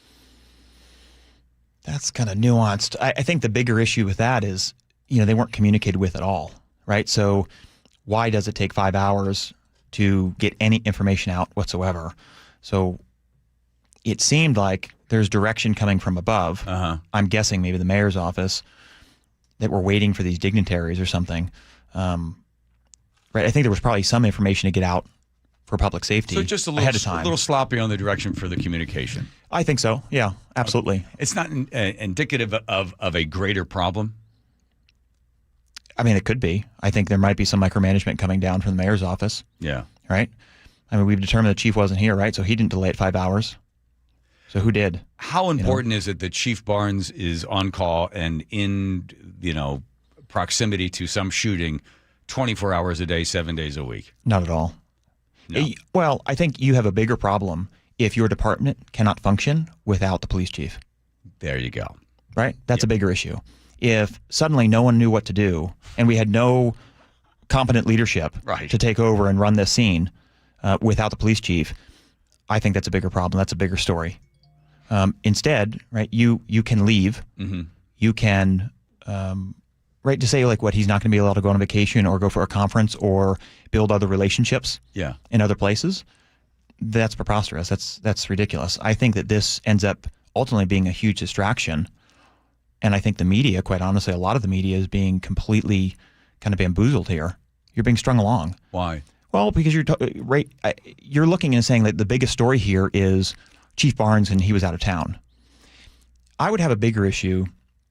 Let's say Chief Barnes was not around for FIFA. Mm-hmm. You knew that was coming for 2 years. Yeah. Ever since you took over the police department, you knew that was coming. Yeah. Right? If you're absent, that's a bigger issue. But, okay, you were absent for what turned into be a major incident. You didn't have a forecast on that. You didn't know that. And if you did know that, we got a bigger problem. All right, so what's the problem with him being out of town and you have other people that fall in line, right? You have a chain of command for this purpose, for this reason. They took over. The police department did excellent that night. And including my members who all ran towards gunfire, did an excellent job that night. Immediately rendered aid, saved lives for the lives that they could, right? But this was a tragedy. This happened. The police department stepped up. Everyone ran towards gunfire and did their job. And then somehow we're in the middle of a scandal, which there doesn't need to be one, over this press conference. So do you think when you use the word bamboozle, is there a bamboozler? Is there somebody that would be happy to see the scent be redirected towards where's Barnes and how often is he out of town? Sure. Okay, who? The mayor's office. Why? Because it's a distraction. Because the real issue is holding up the press conference and not releasing any information for 5 hours. Waiting for dignitaries. Did Jayapal and Ferguson need TV time? Like, what are we waiting on? You can't release any information? So where's that coming from? Again, you don't have to have all the information. Yeah. But you can release something. You can at least talk to the press and say, hey, here's what I have. Here's very limited information. See you in an hour. So this is speculation. I'm not going to ask you. I don't want to get you in trouble, but it is talk radio. So here we go. So the mayor, they say, hey, listen, Katie, let's assume she's trying to do her best. Somebody in the communications department says, hey, we got to get something out. Somebody gets to Katie and says, it's the governor or Jayapal or somebody, go, wait for us. Don't release anything until we get there. Well, I really want to get it out there. I know, but it'd be better do this for us because we want to be there when the press is there. We want to be there when the cameras start rolling. So then the question, and again, in this speculation, if that is the case, then you have somebody above Katie Wilson, the mayor of Seattle, sort of pulling some of the strings and wanting things done for them as opposed to for the people that need the information that needs to go out right away, and the press. That I don't know if that happened. Nope, neither do I. I mean, that could be possible. But again, I would see that now the spotlight being directed to Chief Barnes, that's beneficial to the mayor's office. Yeah. Just Joe has a question. Yes, Joseph. Just Ferguson and Jayapal both released statements saying that they did not request the press conference be delayed on their behalf. Right. That's the statement I would release too. I don't know. Right? It's all speculation. Here's My take on this is the weakest link of any chain. So you have Katie Wilson come in. She's got her people that she puts in place. How many of them have any real experience running a government? I don't know. Then you have the people that decided to leave, right? So after the previous mayor goes, then they go, well, I'm leaving too. That's my group. He left. He didn't win. I'm leaving. So you lose some of those people. Then you can get either somebody move up that wasn't that good, or you have somebody move in that isn't that good. So you have new people in there. You can have somebody drop the ball on this sort of thing. And to me, I agree. And I've been saying this for 2 days. Who cares where Barnes was? Who cares? Why doesn't the press go do a story on the people that lost their lives? Why don't they do something about how quickly were they able to save some of these lives? Where were they shot? What type of additional work was done at Harborview on this? Like, get into that kind of thing. But like where Barnes was, or why we had to wait 5 hours, find the other. Or the most important thing is, what about the gangs? And why won't you call it a gang? Why do you have to call it a group? Why is that word so hot? And what's being done about that? Those groups? Because we're going to have a guy who's going to be in here a little while. And I've looked up. They say there's like 30,000 of these loosely affiliated kids that basically run around. They think they're gang members, but they rob. A bunch of vandalism and graffiti. What's being done about that group? But I haven't heard hiding her hair about gangs. Well, because it's not politically correct to say it, because it's disparaging. It's right. There's virtue signaling associated with it. Right. So we lost our gang unit. Yes. Now it's the gun violence reduction unit.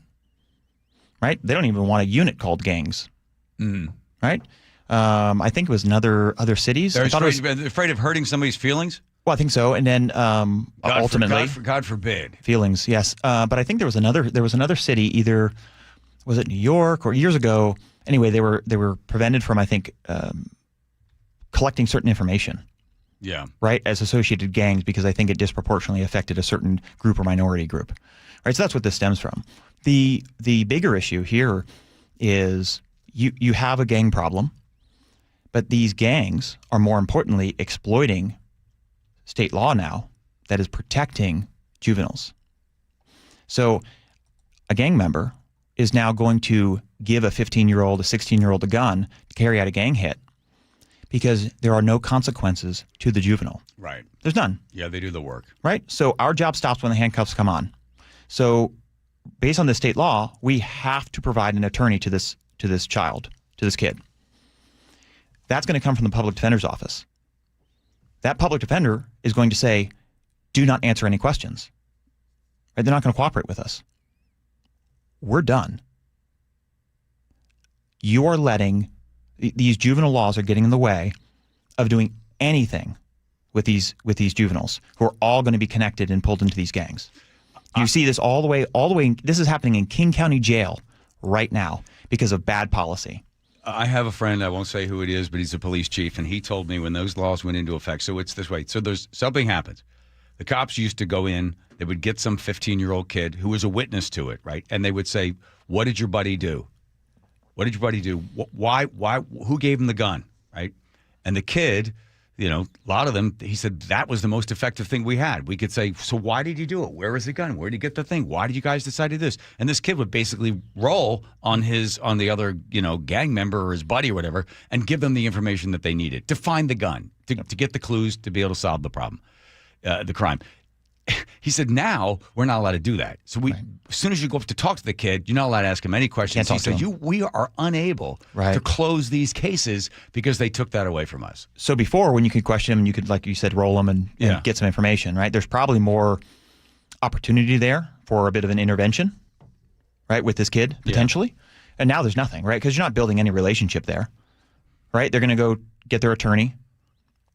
Right, the public defender is going to tell them, don't cooperate with police, don't say anything. Right. Right. So now, what's at the end result? What's that process? Now it just emboldened them. I can do this. I can get away with it. Right. Right. And now they're pulled and probably sucked into the gang even more because thanks for taking care of that. Right. So now they're out. They're released. Now you see gang hits are happening in King County Jail because of I believe a King County policy of aged out youth. So you're 16. Let's say you're tried for murder or whatever, and you're in youth service center, the YSC. Mm-hmm. And let's say you turn 18. You turn 18, you go to King County Jail. King County Jail has a policy that you're an aged-out youth, I can't touch you. The jailers can't touch you. So then the gang members find this 18-year-old who just came over from YSC, run this gang hit, and then when jailers come in and do whatever they're going to do, aged-out youth, can't touch me. This protection of these juveniles is disastrous to the safety and well-being of people in the state. Right there is nothing that we can do. So who's leading right now in Seattle? Armed carjackings, juveniles, robberies, juveniles. The carjacking is down. Yeah, down. But I think it's being led by juveniles, is my understanding. Oh, yeah. But historically, it was so high because of the Kia and the problems made with these keys. Right. They fixed that. So then it dropped. I know. We were. So we place that on the manufacturer, right? It's the car's fault. It's the car's fault, right? So when we had that group of the Kia boys, the Kia boys, right? How old were they? They were 17, 16, 17, 15. All juveniles. 2 of them, yeah. All juveniles. Yeah. Right? You see my point? Yeah. I mean, it's all juveniles. Right? So we can't do anything about it. We get into high-speed pursuits, gunfights. Right? I mean, this is what's happening. This is ruining the city. When Barnes said in the press conference that he knows that I think the number he gave was 0.01% of the population is committing the crimes. I looked that number up, which would have been like 78. That he said 78% are committing like 52 or 54% of all the crimes. That's 78 people. 78 people. 78 people committing 52% of all the crimes. That taking the population of Seattle being 780,000, just to guess that one in there. So I looked up other cities. Most cities will say 0.1% are committing. That would mean 780 people are committing 52% of the crimes. What number seems to work better for you? 78%, 78 people committing 52% of the crime, or 780 people committing 52% of the crime? Because Barnes said it, and he didn't correct himself on it. Yeah. If it's only 78 people committing 52% of the crime, then they know who they are. Well, if there's a city where it could be 78 people, it's probably Seattle, because we can't book anybody into King County Jail. You said Seattle will become the magnet for crime. Yes. But when you see the numbers, look, it's down, it's down, it's down. You say. Compared to when? What? Compared to when? Right? Because you can have a huge crime surge, like the 2020, 21, 22, right? And I can say it's down from last year. It's down from 2023. Yeah. So I think, with statistics, right, you can always kind of play that game. Right. Now, is it 0.1? Is it 0.01? I don't know. I mean, I think we have bigger problems like King County Jail policies, right? King County policies, state law, politicians kind of ruining everything that they touch, right? Handcuffing us. How do you, with this attitude that you have, I'm not criticizing the attitude, just the prickliness of you. How do you ever get a chance to sit down and talk to the mayor? The mayor and I had our disagreement. That's putting it lightly, Kent. with a little social media post. So I've not chatted with her too much. I chatted with her just before I took office. But I have conversations with Chief Barnes over King County Jail. I have conversations with some other people that are trying to get in there and clean that up. A lot of that honestly falls with King County and the King County Executor, all stemming from Dow Constantine when he was there. And he kind of created a mess of that whole situation. Yeah, it's all very frustrating. It seems the relationship would go this way, that you're kind of the bulldog. You're the guy that's got the big bite, the big bark, and you're saying, I'm letting you, Barnes, know how all of our guys feel, our men and women that are out there on the street. This is what they're seeing. This is what they're feeling. You now know this. Now you go into the mayor's office and you tell them how we're feeling. Yeah, that's part of it. I mean, right, I have the majority of the workforce in the Seattle Police Department. Right. Right, so I know the frustration with my members. So the question is, Barnes, if he has to pick a side, or he's more the politician in there, so he has to sort of smooth things out a little bit when he sits down and talks to the mayor? I think that's probably part of it. I think that does become a political position, sure. Yeah. Right, and I think then you got to work with the department, the powers that be there, right, potentially the mayor's office. Yeah. And at some point, you got to put leverage over King County. Okay. Say, I need these policies changed. Yeah. Right, and I do believe on some level that is being done. We'll see what the results are. But ultimately, I think one of the big problems for us, for Seattle, a city this size, we don't have a misdemeanor jail. And that's where I say that, Seattle stands to become a magnet for crime. and because all the other municipalities, right, all the felonies come to King County. Yeah. So all the surrounding municipalities really have to do is enforce the misdemeanors. And same in Seattle. Right. So there does end up being a bit of a competition there, just like businesses, right? You can compete. So if things are lax here, but not in Bellevue, where do you go? You go to Seattle if you want to commit crime. And in the meantime, Kent Liu, the president of Seattle Police Officer Guild, thank you for your time. Thank you. Appreciate it. All right. Here comes Nate. Checking traffic. Nathan. Thanks, John. South 5 heading into Seattle. We're heavy at 85th coming out of Northgate into downtown. Nothing unexpected here. North 5, you're thick from the Michigan curve to the Ship Canal Bridge. About a half hour to get through this. State Route 99, a good alternate route through Seattle if you want to consider that. Both directions looking good. They are crowded through the downtown tunnel, and that's about it. North 405 is packed from I-5 and South Center through the Renton S curve. South Center to Bellevue is a half hour. Seattle to Federal Way House, also a half hour commute. In Lacey, we're dealing with a collision South 5 approaching Martin Way in your left lane. If you're heading over Tiger Mountain, westbound 18, we're looking at a 3-mile bumper-to-bumper backup heading up the summit, starting at Deep Creek. And good news up in Skagit County, Anacortes, State Route 20 has reopened now between Sharps Corner and Gibraltar Road following a 3-hour closure. KIRO News Radio real-time traffic. I'm Nate Connors. Thank you, Nate Connors. Over the age of 50? Check. Don't want to wear readers or glasses or contacts anymore? Check, check, check, check. And may be concerned about a cataract. All right. How about RLE, Refractive Lens Exchange? There's a place called K2 Vision. It's right there in Tukwila. I went there 6 years ago. I met Dr. Kopstein. They've got a number of great doctors there. They've done more than 150,000 of these procedures. When I said to Kopstein, how long and what's the recovery and everything, he goes, here, listen, I'm not going to do this unless it's going to have a great result for you. I really want your eyes to be absolutely, not at the best. So this thing steps in, we do this, and then you have great vision. And I'm telling you, he looked at my eyes, you must get prescriptions like every year. I go, yeah, my eyes are getting worse and worse. Let's fix it. 5 minutes of one eye, 5 on the other. Go back in. It was the next day.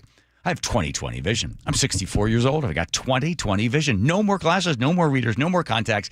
I can see everything. No more glasses at night to drive. K2VisionRLE.com. That's K2VisionRLE.com. Dear Ursula, I have a group of friends who have bonded over... Hi, I'm Ursula Voitin from the G and Ursula Show, and I'm launching a new podcast called Ask Ursula. This is your space. Real life, real questions, whether it's about family, friendships, love, and yes, even the fun stuff like travel and finding your signature scent. Hit me up and ask your questions at mynorthwest.com/Ursula. I look forward to connecting with you. At mynorthwest.com and the G and Ursula YouTube channel. Olympic Hot Tub has more ways than ever to achieve total wellness at home. Immerse yourself in a saltwater hot spring spa and let jets melt stress away. Enjoy a refreshing swim in an endless pool swim spa. Retreat to healing warmth and detox in a Tilo sauna. Then awaken mind and body with a cold plunge. You'll be saying, in no time. Your path to wellness starts today at Olympic Hot Tub. Current specials with exciting savings at olympichottub.com. Better you, better life. Our founders believed that freedom wasn't just a word. It was a way of life. The freedom to move forward, the freedom to pursue what matters most, the freedom to live fully. But aging has a way of taking those freedoms away. That's why there's Longevity Medical Clinic. John Curley here. My best move was becoming a patient of Longevity Medical Clinic years ago, and second best move, getting my wife Nicole to join me this year. Stop guessing and start working with a doctor who knows your goals and get personalized care designed around you, not the average patient. Discover what's holding you back and what can help you thrive with longevity. Aging is natural, but some of the effects are undesirable, and you don't want to have to just accept it. So this year, as we celebrate 250 years of freedom, ask yourself a simple question. Are you living with the freedom you deserve? Get real answers about your health and get your free health analysis at Longevity Medical Clinic. Find out more at lmclinic.com. A perfect game by a Seattle Mariner. It was done by the King. 50 seasons, 50 legends, one unforgettable night. Join the Mariners Saturday, August 8th for 50 season celebration night at T-Mobile Park, presented by Daktronics. The Mariners are going to play for for the American League Championship! Before the team takes on the Rays, arrive early for the most epic pregame ceremony in Mariners history. You'll witness the biggest gathering of franchise icons ever assembled as the 50 greatest Mariners from across all 5 decades are revealed. From Griffey to the big unit, from Ichiro to Nelson Cruz, and every legend in between, you don't want to miss this once-in-a-lifetime event. Junior with a 2-run home run! Everybody is going bonkers here in the Kingdom. Seats are going fast. Get yours at mariners.com/tickets.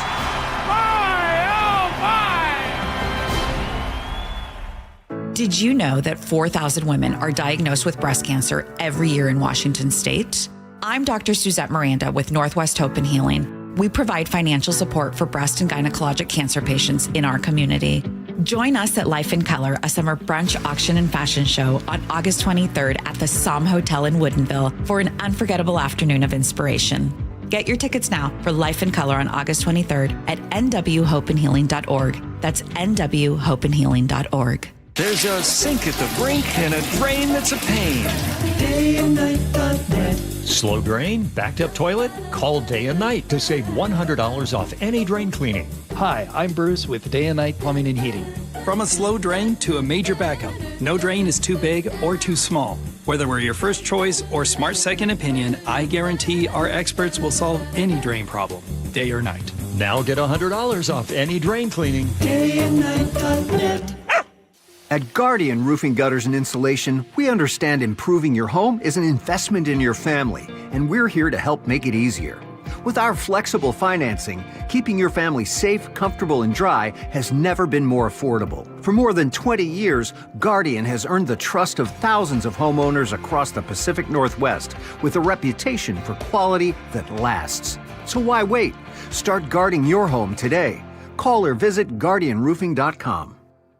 KIRO News Radio 97.3 FM Northwest News. Now, the latest from KIRO News Radio and mynorthwest.com. Good afternoon. I'm Aaron Granillo. Police are still trying to track down at least one suspect in a potential 8th victim in Sunday's shooting at the Bite of Seattle. That person checked into the hospital with a gunshot wound that night. Chief Sean Barnes says detectives have not been able to reach them. If you are that person, or you know that person, or you're willing to give us information, you can do that anonymously. Please do that. This is a ongoing and a very complex investigation, and every piece, I think, is very, very important. Sunday's shooting killed 3 people, including a 19-year-old suspect. At least 4 others were hit, including Victoria Uoni. She tells KIRO 7 TV she was with her sister and brother-in-law when she heard the gunshots, then felt pain in her leg. Everybody started running, and I also started running. It was when I ran and the leg couldn't carry me and I, fell and more blood. Then I thought, oh, this is an active shooter. I have been hit. Uoni will fully recover, but for now she requires constant assistance to get around. She says that bullet is still in her leg. In terms of security, Seafair CEO says this weekend's festival at Genesee Park will be much different than the Bite of Seattle. Seafair CEO Emily Cantrell, a survivor of the 2017 Las Vegas mass shooting, says she understands if people are nervous after Sunday night's violence at Seattle Center. I would never invite friends, family, or the general public to a Seafair event if I wasn't confident in the measures that we have in place. Which include making it a fully gated event, meaning there's no way in without going through security. Open gate weapons detection systems will be in place at all 3 entrances. It's the same technology they use at NFL stadiums. Frank Lindsay, KIRO News Radio. FAA is proposing inspections on hundreds of Boeing 737 MAX jets after discovering some passenger seats may not have been installed properly. Agency says the problem could allow seats to break loose during severe turbulence or an emergency landing. This proposal affects more than 450 MAX aircraft across the U.S. Airlines are being told to inspect and correct any faulty installations. Now to the real-time traffic desk at 4:33. Here's Nate Connors. All right, Aaron, we've got a new blocking issue through Canyon Park, northbound 405, just past 527. It's a disabled vehicle. It's blocking that right shoulder lane, adding to scattered backups that start in Bellevue. So Bellevue to Linwood right now is at 40 minutes. In comparison, Seattle to Linwood, just a half hour. It's slow starting at 145th there in Shoreline into Mill Creek. South 5 are heavy from 85th into downtown. North 5 is thick from the Michigan curve to the Ship Canal Bridge. 35 minutes to get through this. North 405 is packed in the south end from South Center to the Renton Landing. South Center to Bellevue plan on a half hour. Bellevue to Renton also about a half hour. And down through Lacey, we cleared that collision South 5 near Martin Way. Still looking at a 2 to 3 mile pretty thick backup. You'll clear out right there at Cabela's. Tacoma to Olympia, you're looking at a 50-minute commute. A little more crowding through DuPont to get through.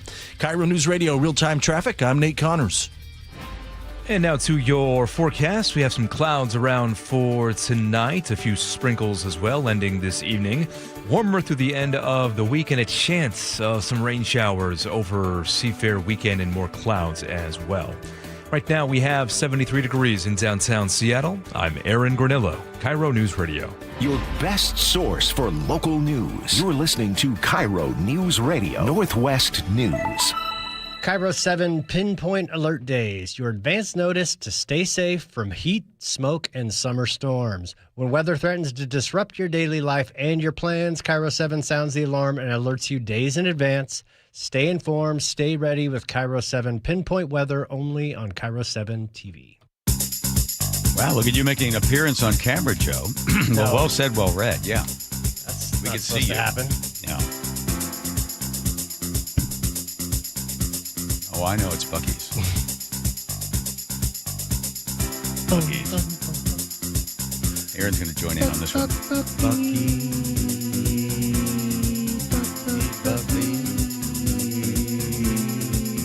Who's Aaron? I don't have my headphones on. I can't hear the music. Don't need to worry about that. Just join in. Here we go. Buc-ee's is there for you. Buc-ee's is Blind here. I got nothing. That's the name of the group. 16 locations. Buc-ee's Auto Service Centers. If your car can't get fixed at Buc-ee's, there's something wrong with you personally. Buc-ee's Auto Service Centers. All right. Every year this happens. Let's get rid of the Blue Angels. You might the loud plates. You might want to sit down. It's time for the new Seafair traditions. The article basically just says, all traditions come to an end at a certain point, and maybe it's time for us to retire the Blue Angels and retire the Hydros and have some other fun thing like face painting. What I else didn't say is that. there? Huh? What else is there? Well, then they give you a whole list of stuff, like let's do the orange. What do they call it? Like a horse race. You could have like a. What are you doing? A horse race? Yeah, a horse race. Instead. And then each, so Magnolia would have a horse, and Queen Anne would have a horse, and all have a horse, and they'd have a big horse race. Well, then PETA would have a problem with horse race. Okay. All right. No horse race. Nope. Battle of the Oranges. You've seen that where people throw oranges at each other. That sounds dangerous. I think that's in Italy. Well, what if somebody is allergic to orange juice? Scratch that one off. Yeah. Running the Bulls Pamplona, running the Bulls of Seattle. Oof. We already do that. No, we don't, Nate. Yeah, that's it just happened July 9th, I think. No, in Seattle? Yeah. Nate, welcome to the show. Yes. The Queen Anne. Queen Anne running of the Bulls. Oh, yeah, they just through the streets of Queen Anne, the Bulls were running. It's people, not actual bulls. It's people. I don't care about people. I care about bulls. Well, the bulls are actually shopping carts with leather bull. Wait, he's being serious. Yeah, I know true. he is. No, he just sobered up and he realized what he was. Okay. So there are fun little traditions. So yeah, they do have the running of the bulls that people. It's shopping carts that they dressed up like bulls. There you go. There's which I still can't believe they get away with this. It's an OMAC. It's the Stampede Run. Have you seen this? No. This is, I don't know what the incline on this hill or mountain is. They get on these horses and come running down. Oh, it's crazy. They do that in Ellensburg, too. Yeah, the OMAC Stampede. Then there's also, I forget what town it was. We covered it. It's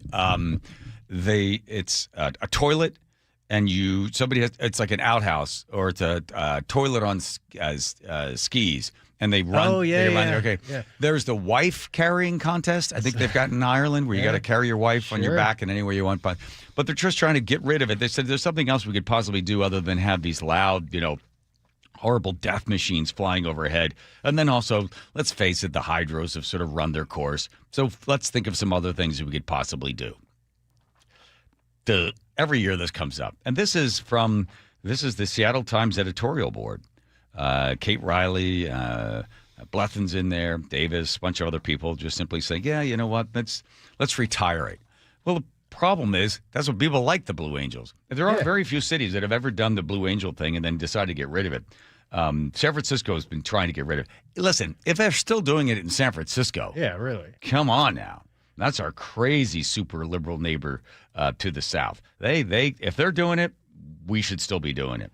Milwaukee tried to get rid of it. As somebody who didn't grow up here, the big highlights for Seafair are the Blue Angels and the hydro races. I know that you did. There's a parade somehow that you grand marshaled a time or two. Seafair parade, sure. Yeah, but I've never seen that. I don't care about that. Parade is the lowest form of entertainment, right? Other than this show. Fair. In fact, they're going to put this show in the parade and then have us parade and do the show at the same time. See, I go to that one. Okay, so there's really no other thing to replace it. Whether the Blue Angels flying overhead, not everybody. There are a few people that don't like it, but you're never going to convince them to like it. And if you took it away, you'd have a bunch of people that are really, really upset that you took it away. There's no way to replace it. Yeah. Temporarily, the ball dropping in New York City, it started in 1907. They stopped from 42 and 43, I think, for the years. They didn't do it because of the war. But that's just part of the tradition is the ball drop. People go there. It's uncomfortable. They go to the bathroom in diapers, and they watch the ball drop, and they freeze and drink lots of alcohol. And then somebody gets stabbed in the subway. Part of it. This thing is going to keep going. You could look at it this way. Eventually, maybe at some point, they don't fly the Blue Angels, they're not F-18 Hornets, but like some other super ship of some sort. Yeah. People want to see the thing go overhead like, oh, my God, look at that thing. Well, they do have like biplanes or historical, I don't know which ones, but they've got other older planes that do little loop-de-loops, and that's all fun. You're right. Torchlight, the Alki Beach pirate landing, the triathlon, the Lake Union fireworks, the Fleet Week, all good things. Most folks around here know it's an annual appearance of the Blue Angels, the flight demonstration team over Lake Washington. Well, if you're going to get rid of the Blue Angels because they're war machines, then you have to get rid of Fleet Week, too, because those are also technically war machines. So. Or you could get them for the big COVID lockdown and have them off to the coast and then never use any of them. Editorial board would like to perhaps, without stirring up any undue civil angst, to suggest it's time to think of something different. They don't have anything new. They just want to come up with a new idea. Consider civil angst stirred up. I'm telling you something. You don't have a heartbeat. If that thing flying overhead doesn't stir some feeling of patriotism or something. And I understand. You hate Trump. You've been taught to hate America. Got it. You hate the war. You hate the machines. There's no way you're going to convince those people. But for the majority of people, when those things are flying overhead and they're like, whatever, a couple of half a mile up there, and they rip on by, you're like, holy moly. Yeah, I say you can at least be amazed by the technology. Bring them lower. Do what they did in Pensacola. Yeah, and the other thing you do is not only bring them lower, but you set up like balloons, hot air balloons. There's nobody in the hot air balloons. And you have them shoot the missiles. And you fill the balloons with like some sort of really, flammable gas. You have that thing flying. Get, Beacon Plumbing to one of the balloons. And the thing shoots a missile out and ooh. No bad ideas. Just brainstorming here.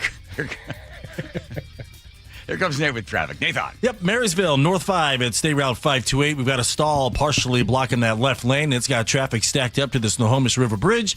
Everett to Marysville, right around a 20-minute commute. Over to Canyon Park, we already cleared that stall. North 405, just past 527. In Bellevue, North 405 at 520. We've got a new collision taking up 2 left lanes. Crossing the lake from Bellevue to Seattle. Half hour on 520. It's bumper to bumper at mid-span over to I-5. 20 minutes on I-90, and you're slow from Island Crest Way over to I-5. Bellevue to Renton on 405, just a half hour. Renton to Puyallup on the Valley Freeways at 40 minutes. And for those heading out toward Gig Harbor, westbound 16, you're slow from the Narrows Bridge up to Olympic Drive, just volume here. KIRO News Radio, real-time traffic. I'm Nate Connors.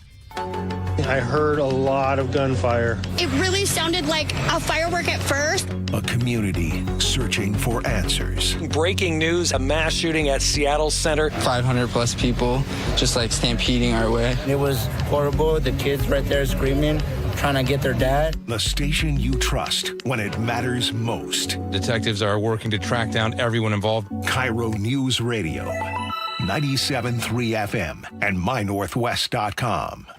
You know, I used to think all money managers were the same until I spoke with Fisher Investments. Really? How different are they? Fisher's investment counselors are dedicated to service, not sales, keeping clients up to date on their portfolio. Well, they probably just invest in a bunch of mutual funds like I do. Nope. They build a tailored portfolio based on their clients' personal goals, helping them stay on track for a comfortable retirement. Well, they must make commissions selling products. Actually, Fisher doesn't sell any commission-based products. They're a fiduciary, and they believe that's a conflict. Then they have some kind of complex fee structure. Nope. Fisher has a simple, transparent fee that's a percentage of their client's portfolio. So they do better when their clients do better. It sounds like Fisher really is different. Couldn't have said it better myself. Fisher Investments, clearly different wealth management. Learn more at fisherinvestments.com/different. Investing in securities involves the risk of loss. Tired of hearing scary radio ads about the IRS? Tax Relief Advocates is different. TRA is here to tell you that if you owe money to the IRS, whether it's $5,000 or $500,000, we have a solution. TRA can eliminate or reduce what you owe to the IRS with zero risk to you. We have over 1,000 5-star reviews on Google and an A+ with a BBB. End your tax nightmare today by visiting TRA.com or call 800-583-6681. That's 800-583-6681. Wait, everything on this IHOP value menu is just $6? I told you it was amazing. A huge plate of pancakes, bacon, and eggs is just $6. Wow. There's also French toast, a ham and cheese omelet, and oh, they got a BLT and fries now. Okay, we're coming here every day. You don't have to tell me twice. Feast for just $6 with the IHOP value menu. $7 in some locations, available every day for a limited time at participating restaurants in the U.S. Hours may vary. No substitutions. Not valid with other discounts or promotions. Prices may vary. Tired of hearing scary radio ads about the IRS? Tax Relief Advocates is different. TRA is here to tell you that if you owe money to the IRS, whether it's $5,000 or $500,000, we have a solution. TRA can eliminate or reduce what you owe to the IRS with zero risk to you. We have over 1,000 5-star reviews on Google and an A+ with a BBB. End your tax nightmare today by visiting TRA.com or call 800-583-6681. That's 800-583-6681. Meet Lee Platts, a renter whose possessions fill not only her apartment, but also the darkest corners of a mini storage unit. A land of both truth and fiction. Truth, everything inside is protected by Progressive. Fiction, one day Lee will fit into her clothes from senior year of high school. Renters, discover coverage for what you love and what you can't get rid of in Progressive's Protection Zone. Get a quote at Progressive.com. Progressive Casualty Insurance Company, affiliates, and third-party insurers. I like it hot. Beg your pardon? Can you make it hot for me, Dan? I think so. Half-heated ain't hot enough. No. That's why I called you. Apollo Plumbing. Yeah, my sorry old water heater. Oh. Ain't getting me the hots anymore. You want hot water. That's what I said. That's what we do at Apollo Plumbing. And you're ready? Right now. When can you? How about today? Same day? We'll have you in hot water tonight. Clever. How about an upgrade? A tankless water heater would mean endless hot water. Now you're cooking. That's just for starters. Starters? How about we make it a worry-free water heater? Worry-free? Wrenchie's worry-free warranty. Which covers? Repair, service, all included. And when it wears out? Apollo replaces it. No extra charge? Nothing. Nil? Nada. As an Apollo A-list member, you're covered. And payments? To fit your budget with approved credit, of course. And I'm hot again. Worry-free. That's for me. We're on our way. Thanks for making it hot. We're ApolloPlumbing.com. Life, liberty, and the pursuit of happiness. Those words weren't written for history books. They were written for you. But it's hard to pursue happiness when aging is part of everyday life. John Curley here. Longevity Medical Clinic was created to help people with overall wellness and longevity, including diabetes management, heart health, weight management, inflammation reduction, nutrition, cognitive health, hormone therapy, and more. I can tell you from personal experience, being a patient for 17 years, I have a richer, fuller life. and I'm better able to pursue my own happiness. As America celebrates 250 years of independence, give yourself the chance to reclaim yours. Independence from aging. Take control of your health before small issues become big problems. Experience a smarter, proactive approach to aging, backed by decades of experience with longevity. Do what I did and feel like yourself again. Get your free health analysis at Longevity Medical Clinic. Find out how at lmclinic.com. KIRO News Radio is giving you a shot at 4 tickets to see the Seahawks in their preseason home opener, Saturday, August 15th. To enter, open the KIRO News Radio app or visit mynorthwest.com/win for details. You can enter once per day, so the more you enter, the better your chances. Enter daily from July 28th through August 3rd. Full details and rules at mynorthwest.com/win. That's mynorthwest.com/win. Clutter happens. Let Closets by Design save the day. For a limited time, get 40% off plus an additional 15% off and 18 months 0% financing on approved credit if paid in full. Go to closetsbydesign.com or call 1-800-BY-DESIGN.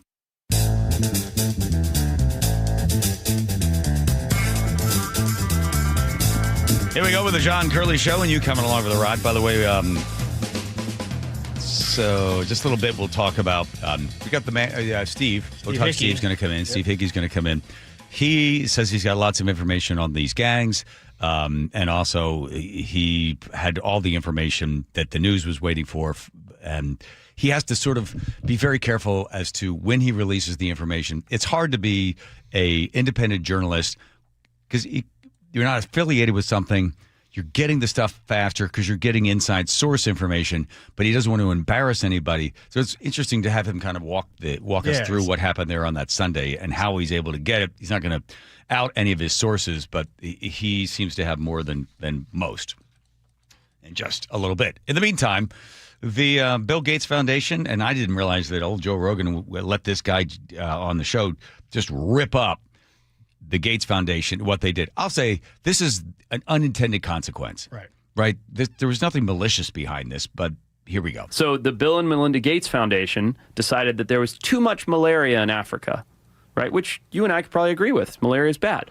So what did they do? They gave all of these people living in tribal villages. I've totally pirated your thing. I'm sorry, but I'm going to go on a rant here. Uh-oh. They gave all these people living in the Cabora Bassa Delta, which is the breadbasket of the Zambezi Valley, meaning like where more fish are born. It's a nursery for fish, right? Not just there, but this is a good micro example. They gave millions of mosquito nets out to all these people to avoid malaria. Guess what the people did with their mosquito nets? They fished with them. They fished with them. Mosquito net has a hole that is so small that a mosquito can't get through. So guess what? These mosquito nets now indiscriminately catch tiny baby fish in areas like Cabora Bassa, where the fish go to breed and reproduce and populate. So now all of a sudden you have thousands and thousands of people that have been handed nets, that have been living one way for hundreds of thousands of years. They don't give a shit about malaria. They have their own way of dealing with malaria. They sit in smoky huts at night. They sleep with a campfire, everything else. Yes, they still get malaria, some of them, but they deal with it their own way. Bill and Melinda Gates Foundation come in, hand out millions of mosquito nets, absolutely collapse the entire population of fish that feed millions of people because these people just take the nets and fish all the baby fish out so that those fish don't grow up to make substantial protein sources. So now these wonderful philanthropists that have given out millions of nets have destroyed an ecosystem, crashed a fish population, and created widespread hunger for people that otherwise had plenty of resources. Okay. Unintended consequences. Here's another one for you. Yosemite Park, people are going on this hike. But people love to be on the hike. There's too many people, 1,000 people on the hike every single day. They said we need to do something about it. Let's do this. Let's limit when people can go on the hike. So we'll have a lottery. And if you win, then you can go on the hike, right? They're going to reduce the number of people that are hiking, too many accidents. So then they set up a lottery thing. So you go, oh, good. Hey, we get a chance to go on Saturday. We won the lottery, the little setup they had. Well, let's go on Saturday. Well, the weather doesn't look so good. Who cares? At least we got in. We'll only let 50 people people are allowed to hike Yosemite at a time. We got chosen. We're going. I don't feel well. My ankle's sort of bad. I think I'm coming down with the flu. Who cares? Let's go anyway. So did the number of accidents get reduced by reducing the number of people? No, because they had created scarcity. People were going anyway, even when the weather wasn't good or they weren't feeling up to it. And the number of people that were getting hurt did not reduce. They reduced the number of people, but they made the hike value on that day greater than the conditions that would allow you to hike safely. Unintended consequences. Stay out of it. Yeah, if they figured it out, they know how to do it with Smoky Huts and everything, then that's fine. It's one of my favorite blues singers, Smoky Huts. Here comes Nate checking traffic. Nate. Yes, sir. Bellevue, northbound 405 and 520. Our collision now has been moved to the two right lanes from the two left lanes. And you've got a backup that starts at Southeast 8th, goes all the way into Canyon Park. Bellevue to Everett, a 1-hour commute. Mercer Island, westbound 90, right inside the Mercer Lid. We've got a new crash blocking 3 left lanes. You're backed up bumper to bumper to the East Channel Bridge. Bellevue to Renton on 405 is a half-hour commute, and it's packed from 520 all the way to the VMAX. So we're really struggling there on the east side. North 405 in the south end, you're packed from South Center to the Renton Landing. South Center to Bellevue, a half hour. Seattle to Everett, 45 minutes. Scattered backups between 145th and Shoreline, all the way past 164th in Mill Creek. And our backups are growing, heading out toward Gig Harbor for no reason, just heavy volumes. You're bumper to bumper from mid-span on the Narrows up past Olympic Drive. KIRO News Radio real-time traffic. I'm Nate Connors. Choke Points with Chris Sullivan. With Choke Points, we try to answer listeners' questions. It can be as simple as a neighborhood stop sign, or it can be as big as the budget for transportation. I don't care. I'll find the answer for you. It's really easy to get a hold of me at mynorthwest.com. We have a direct link there that gets right to me. You can also do it in the app. You can hit me up on the text line. Choke Points, presented by Carter Subaru. Tuesdays and Thursdays on KIRO News Radio 97.3 FM. Did you know that nearly half the homes in Western Washington are not properly insulated or not insulated at all? That may be the reason why your home is way too hot in the summer and way too cold in the winter. It may also be the reason that your energy bills are sky high. Right now, Insulation Northwest is offering a free inspection of your home's insulation. This is a $199 value and it's absolutely free, no obligation. Just call today and Insulation Northwest will arrange a time that works with your schedule. We'll perform a thorough exam of your home's insulation and give you the advice you need to start saving thousands. Everyone who calls today will also receive a free infrared screening of your home using the latest technology. This will help reveal any hidden flaws in your home's protective energy blanket. What do you have to lose? It only takes about an hour and it's absolutely free. Call Insulation Northwest today, the real insulation company. InsulationNorthwest.com. You're still glowing, flirting, grooving. You've still got it. But your immune system weakens as you age, making it harder to fight illnesses like pneumococcal pneumonia and RSV. Vaccines are a key part of any health routine and can help protect you from getting really sick. Ask your doctor or pharmacist which vaccines you need. See more at PfizerForAll.com. Sponsored by Pfizer.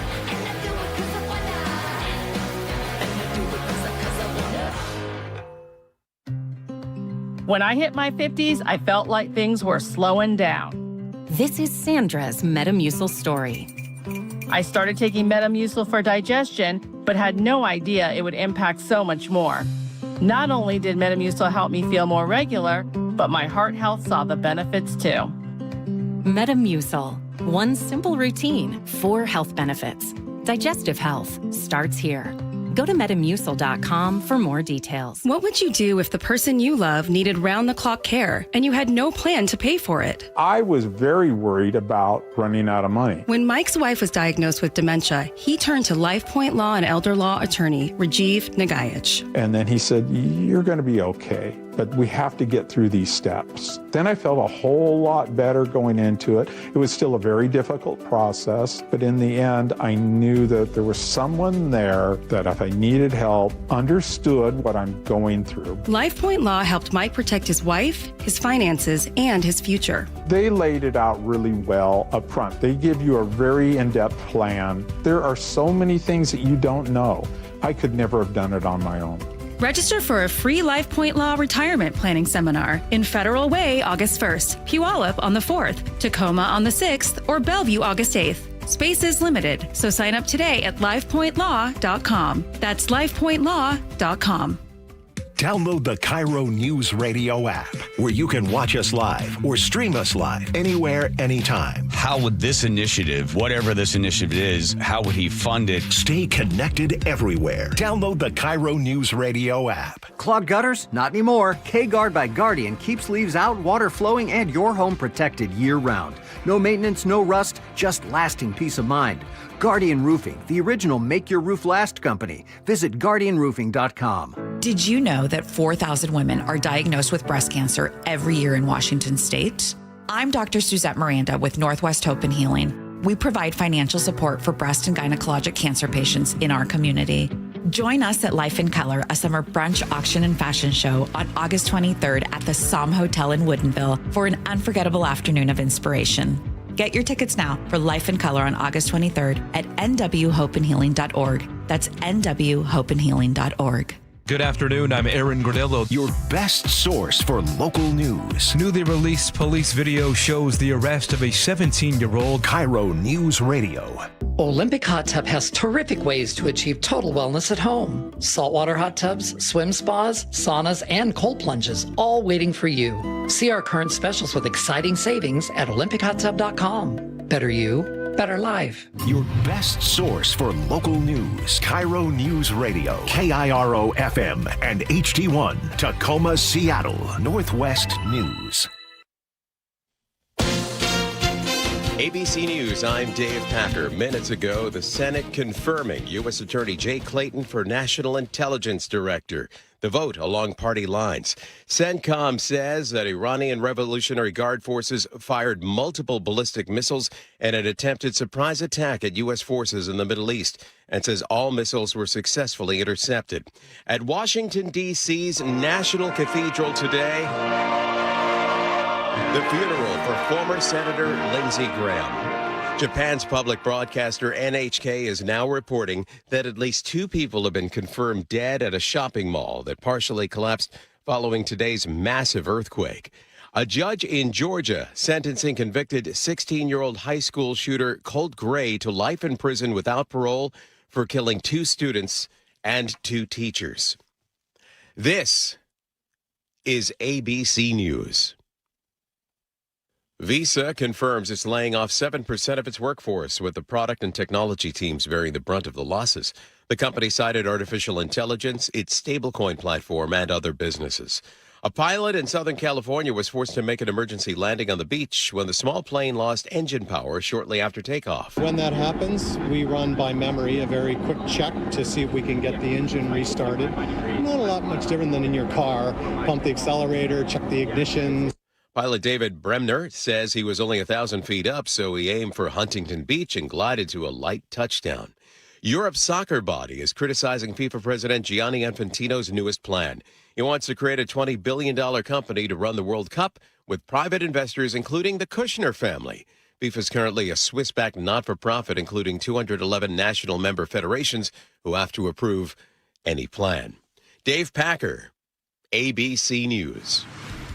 Coming up, police say they recovered 3 guns from Sunday's shooting at Seattle Center. The latest on the investigation after Nate Connors at the traffic test. All right, Aaron, it's getting busy out there. Harborstone Credit Union has our update. Let's start you on the east side. North 405 at 520.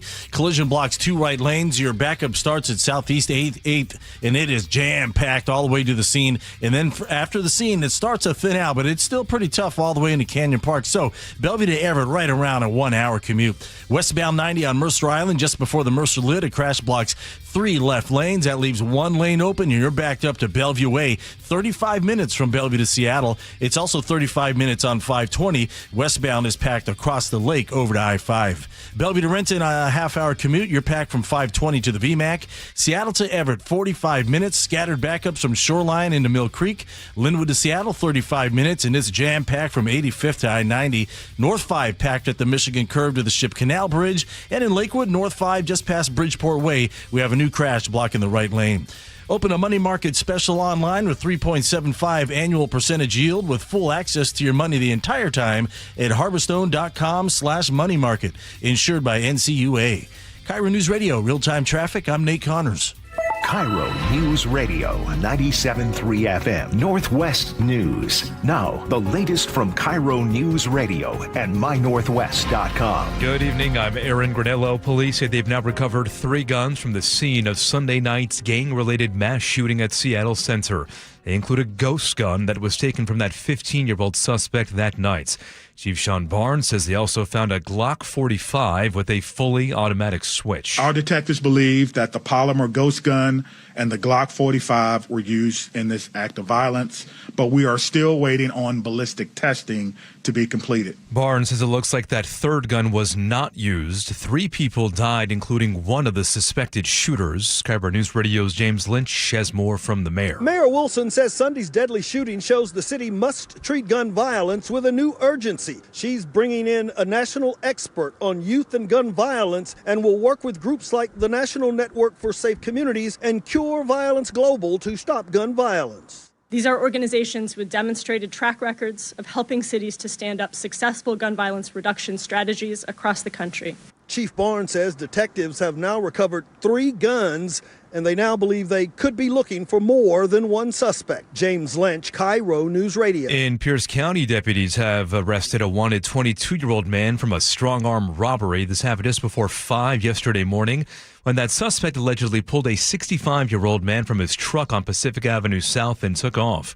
Deputy Carly Capetto says the detective later spotted the truck near Spanaway Lake Park, chased the driver. That pursuit went all through the Pacific Avenue South Corridor area into shopping center parking lot and down A Street. Deputies used a pit maneuver to stop the truck. The man faces robbery and multiple other felony charges. Elise Woodward is trading the sideline for the broadcast booth. The University of Washington announcing the veteran broadcaster as its new radio play-by-play voice for Husky football. Woodward has spent 23 seasons as UW sideline reporter. She's currently the voice of the WNBA's Portland Fire. She replaces Tony Castricone, who will now be calling Tampa Bay Bucks games. So your forecast now, we are looking at clouds for tonight and a few showers lingering still in the south sound. They'll taper off as the night goes on. Drying out for tomorrow and the rest of the work week, possibly some light rain and clouds for Seafair weekend. Right now, 73 degrees in downtown Seattle. I'm Aaron Granillo, KIRO News Radio. Your best source for local news, serving Western Washington and the world with the KIRO News Radio app. Always streaming live on your smart speakers. You're listening to KIRO News Radio, Northwest News. There we go with the John Curley Show. Thank you, Aaron. Welcome back again to you. Don't forget, Mugglesu Casino Resort text line. Taking all the text messages, then Teeny's going to choose the letter of the day. It'll be the greatest honor bestowed by a woman in a pickle jar. Nice. Hands down. I know when this guy sleeps, he always looks good, bright, bushy-eyed when you watch him at Photog Steve 81. Steve Hickey joins us in the studio. 4 years you've been doing this, and if anybody follows you, along with the 500,000 people that follow you, if there's crime happening and you see the flashing lights of the police, there's a pretty good chance that Hickey's right beside them or right behind them or somewhere in there bringing you the facts and only the facts on this. You consider yourself to be a independent journalist. Yeah, that's right. Okay. Does that get you in trouble? No, generally not. I've gotten lucky. I was able to build enough of an audience that even if there's an agency out there that would not like me out there, they can't really say no. So from the court from getting access to courtrooms, press conferences, it's been pretty good. The work's pretty widely distributed now, so even if it's an elected official who's not a fan, enough of their staff is, and so usually I'm able to get into most everything. The governor's stuff's been the only thing I've struggled to get in with. Yeah. We can't get him either. Yeah, you're not missing much. Did the police talk to you? Yeah, there's sources at all levels. I mean, I think that's one of the things that's worked well with this is... Why do they trust you, Steve? I think once they saw me do this long enough and they saw the motivation, and it's the same thing with the people out on the street. I laugh. It's kind of like I got cops on one side and then the people committing it on the other because nobody feels attacked. This isn't here to be judgmental, anything like that. These are people in all different phases of life. Some maybe shouldn't be on the street anymore.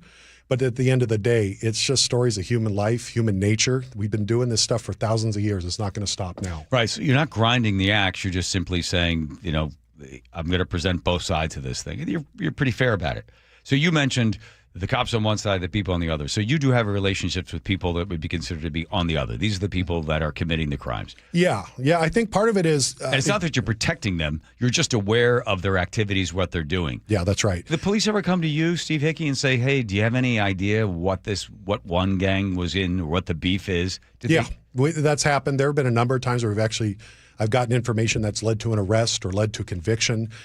I think the barrier to get a hold of somebody like me with a tip is much lower than if they want to go to one of the TV stations. You have to find an email, send it in. You don't know who's going to read it. Right. There's an intimacy level that I think comes from social media where they're much more ready because they know it's me and I'm going to respond right back.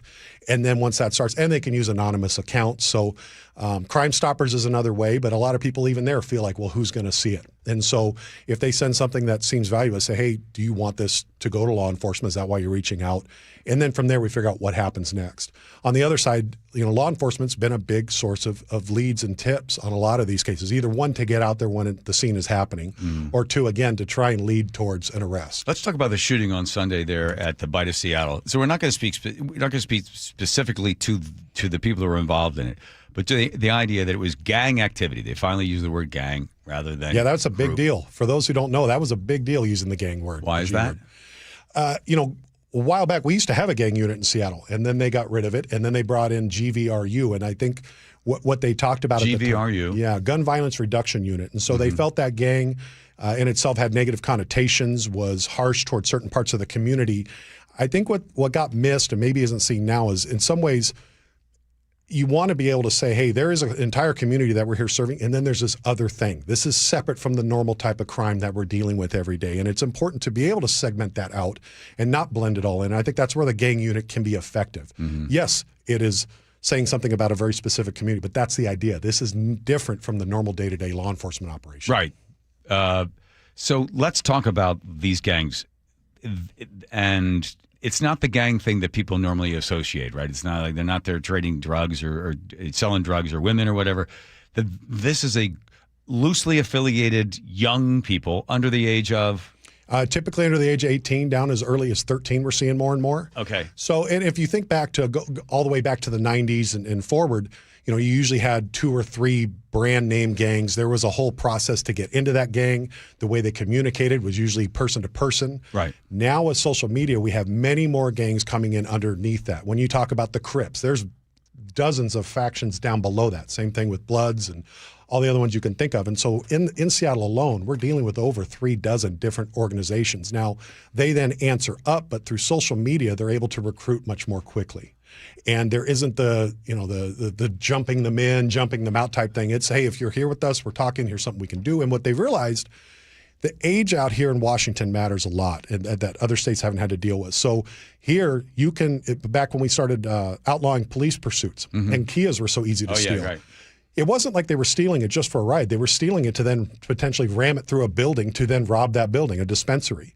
The reason it was happening so quickly is you have younger and younger kids, sometimes not even driving age, able to do this. Their brain's at a different level of development. I'd watch videos. They'd hit the building at 40, 50 miles an hour. There's no hesitation. And the thought process was, even if they get caught, they'll be back home the next day. So if you send out a 13-year-old, a 15-year-old, a 16-year-old kid, or you send out somebody in their 20s, that person in their 20s is looking at a lot of consequence. They may talk, they may tell. Send the kid, there's no reason for them to tell. And so that's what we're finding now in these gun crimes is, again, coming back to the 90s when you had MAC-10s and Uzis. There was only so many of those in the world, and it was getting smaller by the day. Yeah. Now you can turn many types of Glocks into an automatic weapon. And in this state, you're looking at 4 gun charges, 4, before you're 18. Before on the 5th one, they might put you in jail for 30 days, which is astounding. We just had the president of the police union in here, and he said we have created an environment that is conducive to crime. Those are my words. So if you have laws set up that you can't question some kid that might have witnessed something, you're not allowed to do that because they can lawyer up. You can have somebody commit some crimes and then never have to do any time. You have these judges that, I feel that, it's a shame your mother didn't breastfeed you, so therefore you're going to be able to go back home. you say that 13-year-old or the 12-year-old is committing the crime, but there's somebody above that kid that's telling them to do this. So who's at the very top of this? So it generally does narrow up to the top, and you still have somebody local who's then running that. And then what we're also seeing now is where these then end up indirectly or directly serving some of the DTOs, which is the drug trade organizations. Okay. There is a connection to that. They are much harder to prove, especially with so much of this being in chat. It's a lot of chat rooms and social media and burner accounts that are just constantly changing. And so does a 13-year-old get paid? Generally, they're paid something or they get access to something. I mean, there is it's of old tales. Somebody wants to belong to something, be part of something. Sure. And there's a lot of camaraderie that comes in this type of thing. Right. I think that's kind of what they're first in it for. And then from there, there's access to money and guns and other things that they want to get a hold of. But in the beginning, it really seems to be more just the thrill of this. That's how many times we see these things where they'll document it and post it online, which is just mind-boggling to me as somebody who's studied crime for many years. Yeah. That we're now to that point. What happened there on Sunday night? Is it fairly typical and how would it normally erupt in gunfire? Yeah, so in talking to people with what you know about it. Yeah, so talking to people who are out there working this on the security side and the law enforcement side, about an hour before this happened, they say there was a change of layout out there. There were more people showing up with more winter-type coats, things that didn't make sense in the weather. And there was some concern of, well, what's building here? And then it leads to that. And so one of the working theories, this is only theory, it's not in the charging docs right now, was there was knowledge that somebody was going to be there, somebody who ultimately was in this gunfight, and then others showed to look for them. And then it did turn into this gun battle. What would be the beef? I mean, they're fighting over territory. They're not fighting over, money. Is it just social status? So far, rumor in that one is one of the people who was shot was involved in another one recently. And we've seen this. There was a homicide in Renton just a couple of weeks ago. That was a retaliation shooting.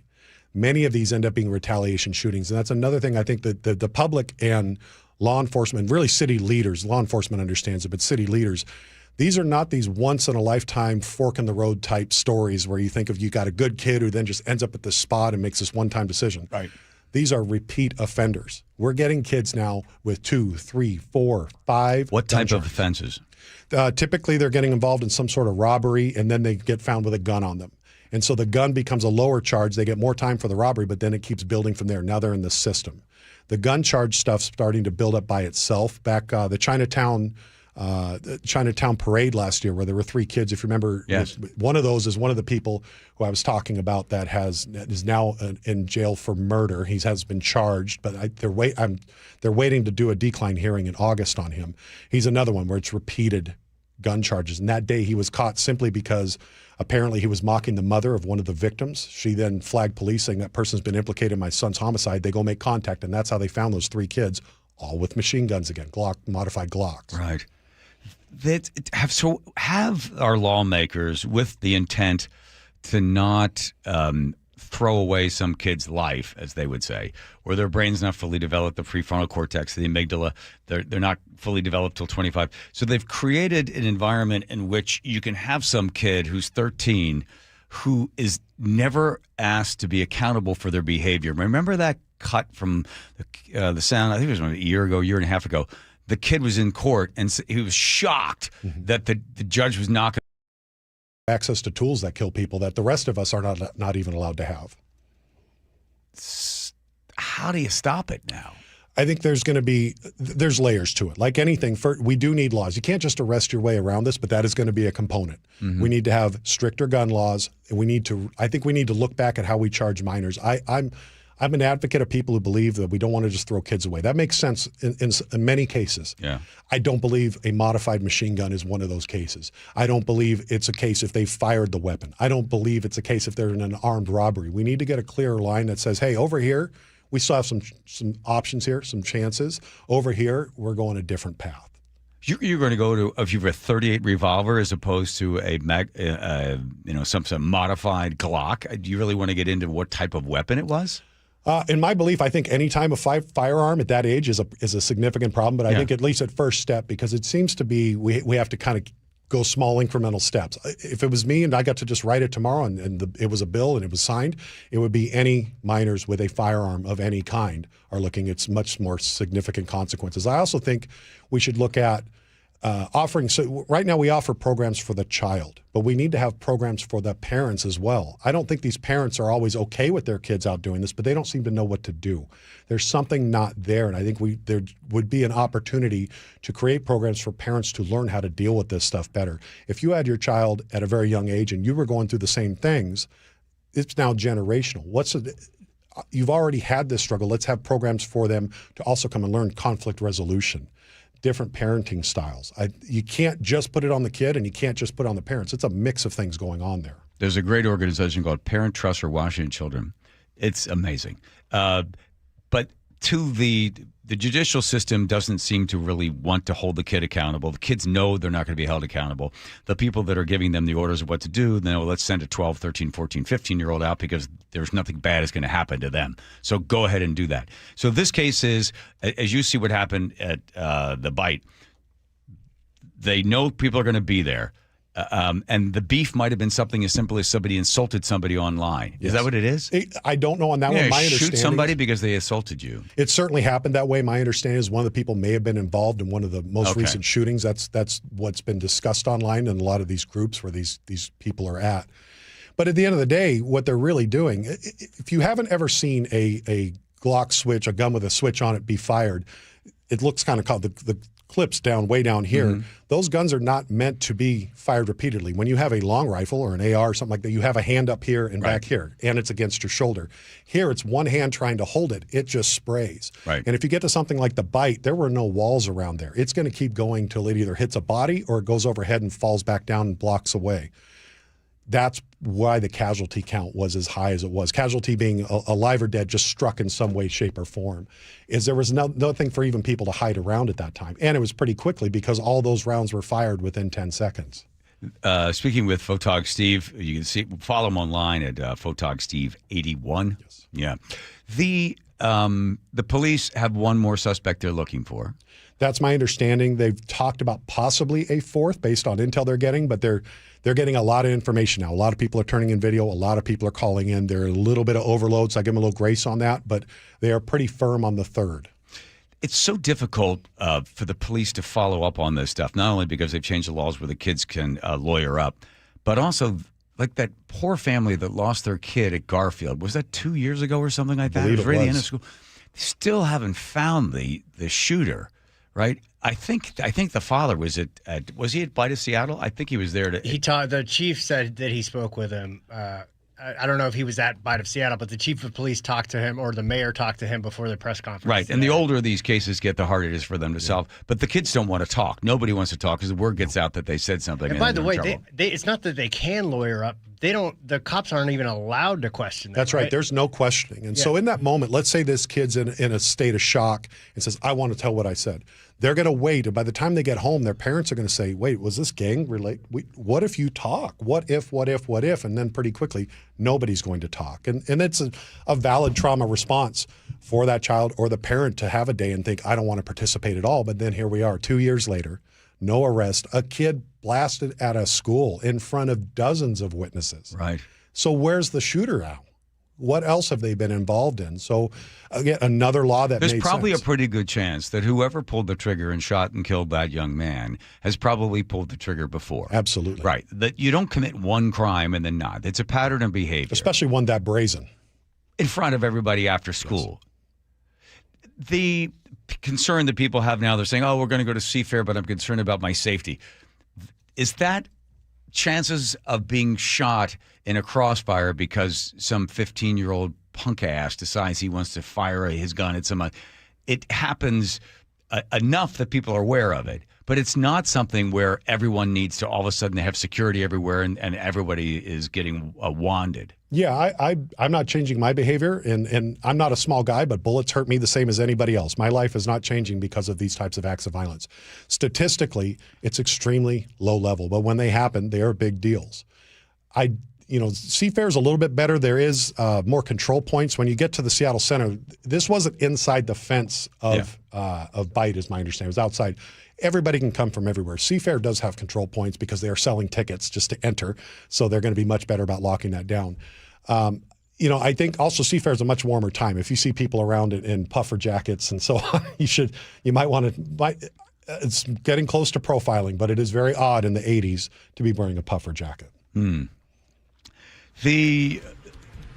victims, the three that died, I haven't heard about their stories, and I think they need to be told. Do you know anything about any of them? Well, one of them we know is the shooter, and so my understanding is I just uncovered today that he has previous cases of unlawful possession back when he was a minor. His attorney at the time tried to get all of that sealed, but was unsuccessful in one of the cases. So I got those documents today. Can we hold you over? I know you're running absolutely. off to video of some cop scene. I got time. Okay, good. All right, here comes Nate checking traffic. Nathan. All right, John, North Marysville, North 5, just past 136th Street. We've got a collision blocking 2 right lanes. And then prior to that, North 5 and 529, a collision blocks your right lane. So Everett to Marysville right now is a 35-minute commute, and your heavy backup start just past 526 all the way to our crash scene in North Marysville. Bellevue, we cleared our crash North 405 at 520. So we've got a backup, though, from I-90 into Bothell. Bellevue to Everett has improved to 50 minutes. 35 to Linwood.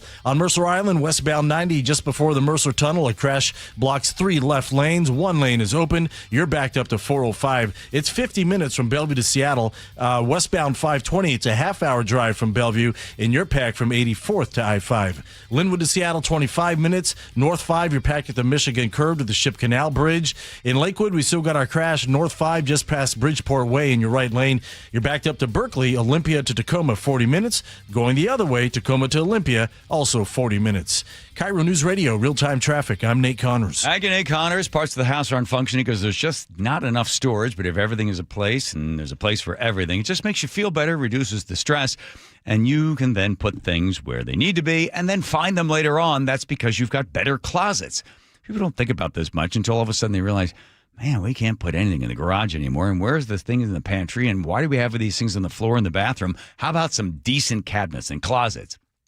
Customized for you. You're thinking, oh, I can't afford that. Well, how about this? A local company has been around for 22 years. It's family run, and you're going to be able to get custom work done for you. Most of the parts are going to be sourced right here in the Pacific Northwest. Without the giant price, I can tell you, personal experience, these guys are amazing to work with. They've come up with all sorts of ideas. And the price? Well, how about 40% off plus an additional 15% off? An 18-month 0% financing on approved credit when paid in full. That's Closets by Design. That's 1-800-BY-DESIGN. Tell them Curly sent you. ClosetsByDesign.com. Dear Ursula, I have a group of friends who have bonded over... Hi, I'm Ursula Boytine from the G and Ursula Show, and I'm launching a new podcast called Ask Ursula. This is your space. Real life, real questions, whether it's about family, friendships, love, and yes, even the fun stuff like travel and finding your signature scent. Hit me up and ask your questions at mynorthwest.com/Ursula. I look forward to connecting with you. At mynorthwest.com and the G and Ursula YouTube channel. Don't wait. Insulate. Last year, American Crawl Space and Pest Services gave over $2 million in insulation rebates from PSE, more than any provider in the state. If your home was built before 1990, you're eligible for recouping up to 95% of insulation replacement costs. Insulate with American Crawl Space and keep your home warm during the winter and cool during the summer. American Crawl, the heroes you call. Someone had a birthday. Yep, 50. Can't believe it. 50 years of wisdom. Great segue. We have a health reminder from the CDC. Pneumococcal vaccination is recommended for adults 50 or older. Says here, we're over 6 times more likely to be hospitalized with pneumococcal pneumonia than adults under 50. I don't love those odds. Same. Look what I found. Pfizer's Prevnar 20 is proven to help protect adults against pneumococcal pneumonia and invasive pneumococcal disease in just 1 dose, and millions have already gotten it. Continued approval may depend on a supportive study. Don't get Prevnar 20 if you have a severe allergy to its ingredients. A weakened immune system may lower your response. Common side effects include injection site pain and swelling, fatigue, headache, muscle, and joint pain. For full prescribing information, please call 1-855-213-2138. Visit Prevnar20.com or talk to your doctor or pharmacist. I'm on Prevnar20.com now, scheduling my appointment. Good idea. And happy 50th. Lionel Richie.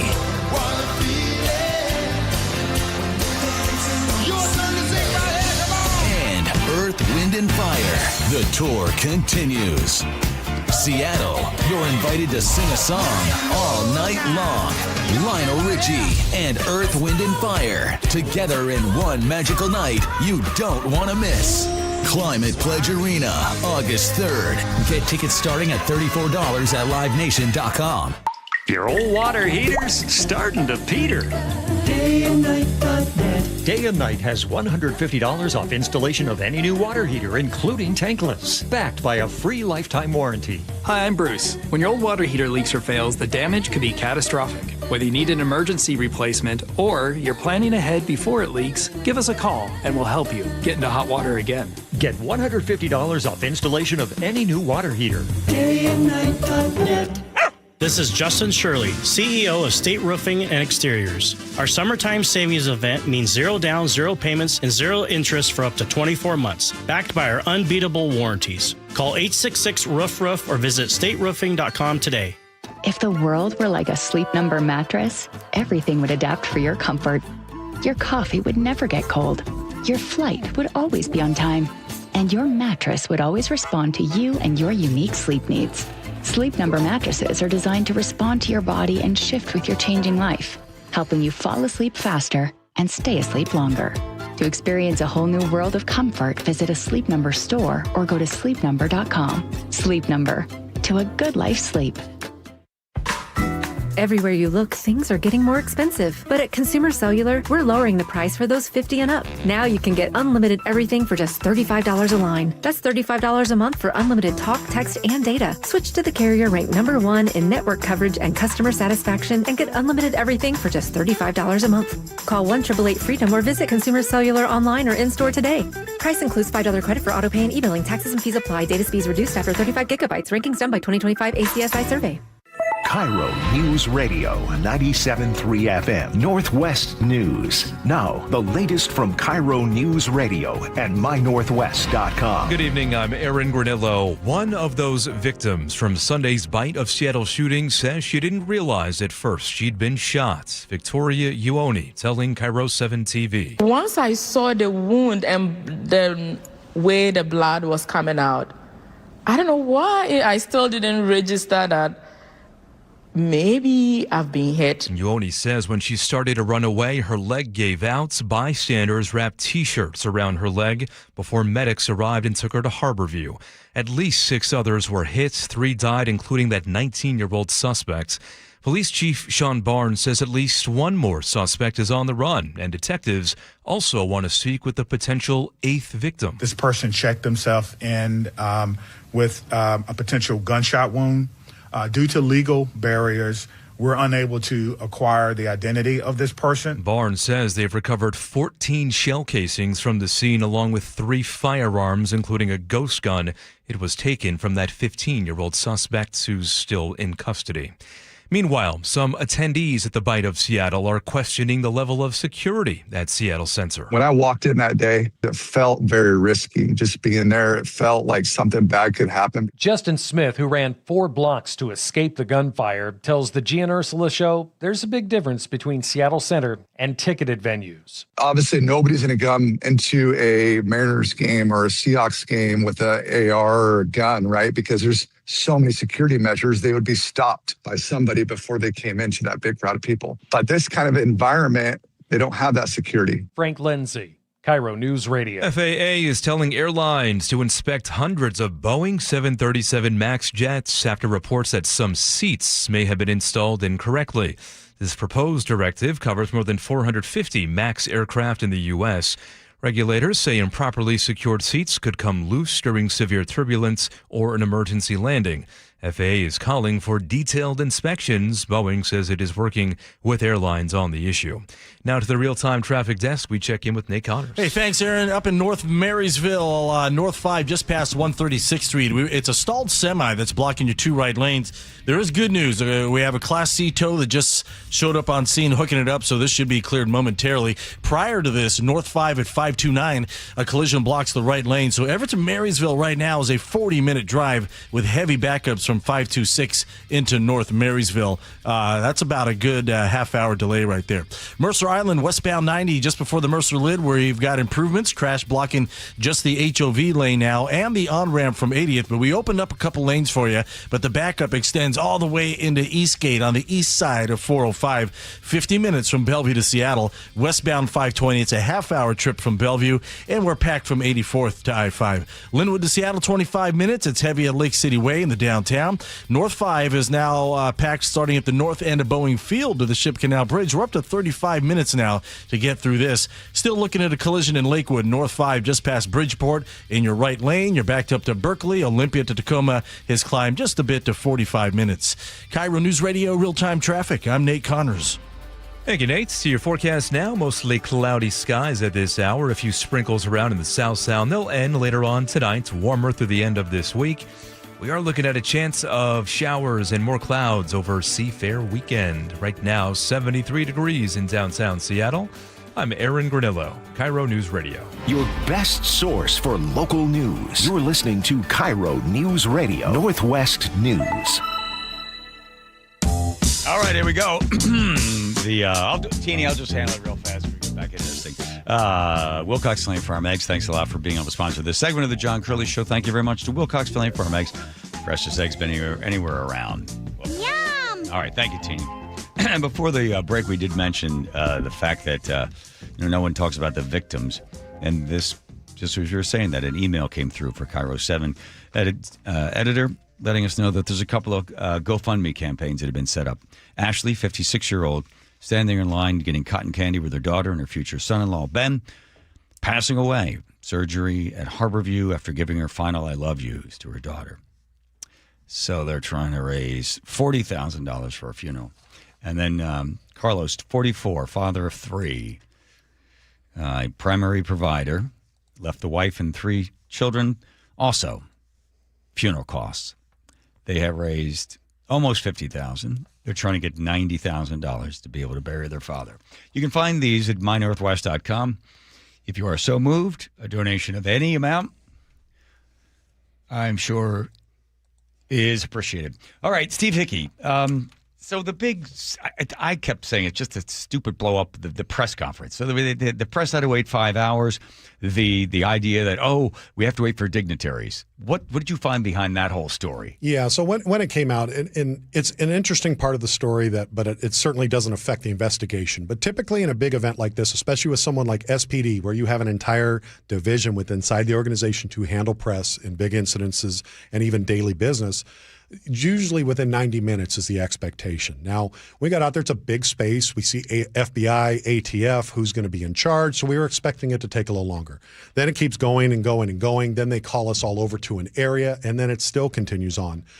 Ultimately, they had their PIO that day. His name is Officer Brian Pritchard, good guy.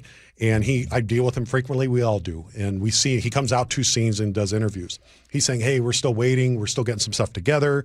They were still clearing buildings. They brought in Washington State Patrol SWAT to start clearing.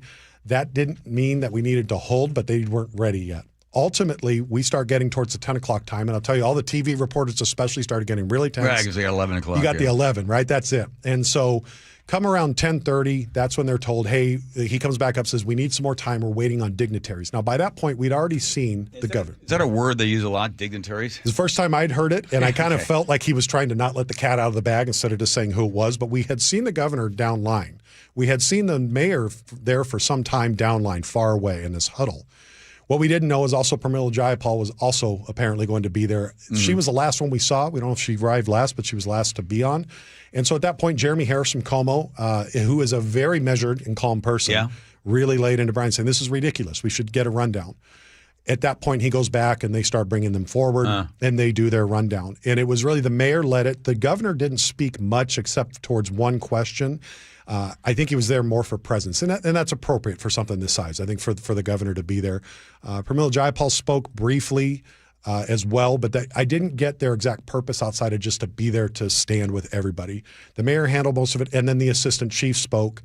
He got asked a lot of questions, grilled on a lot of different stuff. It was clear they didn't have a lot to give, and that's not uncommon then. Sure. There had been some info throughout the night that was stretching and going. I think if they had been better about some press releases and updating as they knew would be helpful, understanding that things could change. And what was the something was changed, some information was given out, and then they changed it without telling people that they had changed it. And so the mayor has an official blog, and that matters. This is not the Katie Wilson blog. This is the mayor Katie Wilson's blog. So it's a government blog. And she had put out something in roughly, I believe, in the 8 o'clock hour. And what the basic process is, we all see it. We're going to screenshot it, take some notes, and go with it. And that initial one said that she was thanking SPD for 2 arrests. Now, by that point, I was like, I don't think they have any arrests. They may have 1, but they don't have 2. So it stuck in my head, and a couple others who were in the huddle. But there's 40 reporters out there. AP's there. Everybody's there with their Seattle Does this just tell you it's sort of sloppy there? It felt sloppy. I think the concern was she went back and modified the first one. Now, normally there would be an update, and everybody go, hey, we got an update. Get the new one. They didn't. I'm assuming it's sloppy, but there's actual ramifications for government doing that. I don't think the mayor's sitting there typing out the blog. There's somebody in her staff, but that person needs to be pulled aside and say, hey, you can't do that. That's not an option. Yeah. Okay, grade the mayor. I gave her the other day, I gave her a 3 I gave her an A as a novice. Never done this before. For someone who's never done it, you get an A. If you are now the mayor of a major city, you got, 800,000 people. You got a budget of $8 billion. Yeah, give you a C-. Yeah, I think I would agree with that. I would have some pushback on, even if you're new, typically a mayor or a police chief in that position, you have staff around you. I think we all think of it in our daily jobs as we're close to the blade. And, well, maybe you were stressed, John. And you had to. Well, no, this person has a flank of people with them who should be qualified to handle those positions, and that's where I was concerned with, even though it was a clerical thing, with that happening. And same thing too when you look at why didn't we start doing initial updates from SPD? I believe myself is that there were other people of power saying, well, we know it's going to get less and less audience. We want to be there for the first one so we can make sure our face is there too. To support the victims, sure, but I think there's a selfish motivation there. Instead of saying, hey, the process needs to happen, and then we'll all come together for a 10:30 or 11 to unify as a message, but get stuff out to people, understand how people couldn't even get their contents. We were having people show up going, my stroller's in there, my laptop's in there. How do I get that back? My car keys are in there. How do I get that back? Right. And we couldn't really tell anybody anything. And for those who feel like the press is being self-centered, maybe a little bit, there's always going to be some amount of that. But at the end of the day, our purpose is to help amplify their message. So you have a non-government entity doing it, we can reach people. Not many people go read the SPD blog every day. No. That's our role. So let us do that. Give us that to do that for you. It's sloppy because I'm going to assume people that were part of the communication department, the mayor left when Bruce Harrell left. I'm going to make that assumption. So then somebody has to hire. Who knows how they hire? Then the big thing, I think, is one is the gang, and the second are cameras. So the mayor was asked whether or not the cameras are on. Are there cameras there? They seem to sort of fumble that thing. Yeah, that was really odd. So first, the assistant chief says, no, we don't have any cameras in there. And the question was really that I had asked specifically was, is there even hardware in there? Because if there's hardware in there and you shut it off, that's one thing. Or if it never existed. He says, there's no cameras in there that I know of that would have caught this. She doesn't jump in then. It's later when she's being questioned. She says, no, there's cameras. We're just figuring out how to access them. And we all thought, oh, okay. Okay. And so then a day goes by, and then they're saying, well, we're really trying to get everybody else's footage, and maybe there's some other cameras there. Today, they seem to allude that there's something out there. My sense is it may be cameras in other parts of the facility. Like that fountain doesn't have a lot, but now that they've got some descriptions to work with, they'll look for people crossing cameras elsewhere. Yeah. But I was a little surprised that there wasn't some sort of like emergency manager for the city who could come out and say, here's the map, all the cameras, here are all things we're looking at. Yeah, it's so sloppy. That's right. The mayor can't know all this stuff, the assistant chief, but you call the person who does, and they come out with their map and they lay it out. Here's all the places we can try and pull footage from right now. Photog Steve 81. Follow him on Instagram. I highly recommend the work that you do. How close do you think they are to catching the other shooter? My sense is in days. At most, I think this week there will be an arrest. If not, I would be concerned that person has left the area and not just gone quiet out here, but left the area completely. The other part of the story to follow before we say goodbye is the fact that, okay, so you get this 15-year-old, if found guilty, then you find out priors on that kid. The number of people, did he act, what gun did he fire? Did he fire a shot that took the life of one of these people or two of these people, right? and then see, okay, what happens to that kid? Yeah, so I think what will happen is, especially if they can prove that he went there to commit this crime, they're premeditated. That's a big one. Yeah. Right now, he's got 3 assault ones. What will generally happen is they're going to go through what's called a decline hearing. We had this with the Falls City Massacre and other ones like that. That can be a timely process. The Falls City Massacre suspect has still not had his decline hearing. He's expecting it this year, 2 years later. Yeah. But that will be the process. So they're going to do a decline, wait for him to come of age. He'll stay in custody until then. Steve Hickey, thank you very much. Photog Steve 81, thanks for your time and the work that you're doing. Try to get some sleep every once in a while. Thank you. All right, here goes Nate checking traffic. Nate. All right, Harborstone Credit Union has our update, and we've got some good news up in North Marysville. We cleared that stalled semi at 136th Street. It's on your right shoulder, but we still have our collision North 5 at 529. It's blocking that right lane. Everett to Marysville still at 40 minutes, but this will slowly start to improve now that we cleared that stall. But right now, we're looking at a 10-mile bumper-to-bumper backup starting at Highway 2 into North Marysville, but you'll actually start to slow way back near State Route 526. It's a tough ride up there today. Mercer Island, westbound 90, just before the Mercer Lid, we've got a crash block in the HOV lane, as well as the on-ramp from 80th. You're backed up into Eastgate. The east side of 405, 45 minutes from Bellevue to Seattle, is 35 minutes from Bellevue to Seattle on westbound 520, which is now packed from Lake Washington Boulevard over to I-5 as folks are ditching the I-90 route. And in Lakewood, we've still got our collision North 5 just past Bridgeport Way in that right lane. You're backed up to Berkeley, Olympia to Tacoma, 45 minutes. Open a money market special online with 3.75 annual percentage yield with full access to your money the entire time at harborstone.com/money market. Insured by NCUA. KIRO Newsradio, real-time traffic. I'm Nate Connors. I heard a lot of gunfire. It really sounded like a firework at first. A community searching for answers. Breaking news, a mass shooting at Seattle Center. 500 plus people just like stampeding our way. It was horrible. The kids right there screaming, trying to get their dad. The station you trust when it matters most. Detectives are working to track down everyone involved. KIRO News Radio, 97.3 FM and mynorthwest.com. Holy smokes, I can see. Hey, everybody, it's Rick Riz, and I just had refractive lens exchange from K2 Vision, and it's amazing. K2 Vision RLE means no more readers or glasses for me. Plus, I'll never get a cataract. Now, when I call a game, you won't see those readers dangling from the end of my nose to see the field and then my notes. I only wish I had done it sooner. It's like seeing a whole new ball game. K2 Vision RLE was quick and painless, over in just minutes, and I knew I was in great hands. The K2 Vision RLE team has done over 150,000 lens procedures. You can trust their stuff. K2 Vision RLE is my permanent solution to a lifetime of great vision. It could be yours too. Enjoy life's good years without readers, glasses, contacts, or cataracts. Get your free Zoom consult now at K2VisionRLE.com. Then you can make the same call I did. Goodbye, glasses. K2VisionRLE.com. Olympic Hot Tub has terrific ways to achieve total wellness at home. Saltwater hot tubs, swim spas, saunas, and cold plunges, all waiting for you. See our current specials with exciting savings at OlympicHotTub.com. Better you, better life. Guys, did you know your testosterone affects everything in your system, including how you feel and perform every day? Right now, Revive Men's Health Seattle will check your testosterone for free. Knowing your T levels is the first step in understanding if you have low T. Your testosterone level impacts your energy, libido, sleep, weight, hair loss, mood, and even ED.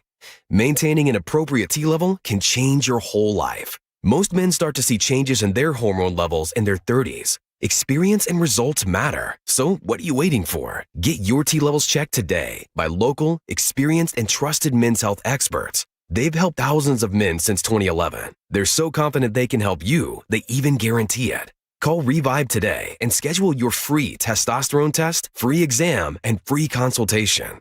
Call Revive Men's Health at 206-529-1111. That's 206-529-1111. Or visit ReviveMen'sHealth.com. You've worked hard, saved diligently, and now retirement is on the horizon. But will your nest egg go the distance? With rising cost and uncertain markets, there's no time for oversimplified plans. Hi, Jeff here with Madrona Financial and CPAs. Don't settle for a partial plan. Get the real deal by requesting your no-cost Madrona analysis today and discover what you may be missing. Call 833-673-7373 right now to request your analysis. That's 833-673-7373. If the world were like a Sleep Number mattress, everything would adapt for your comfort.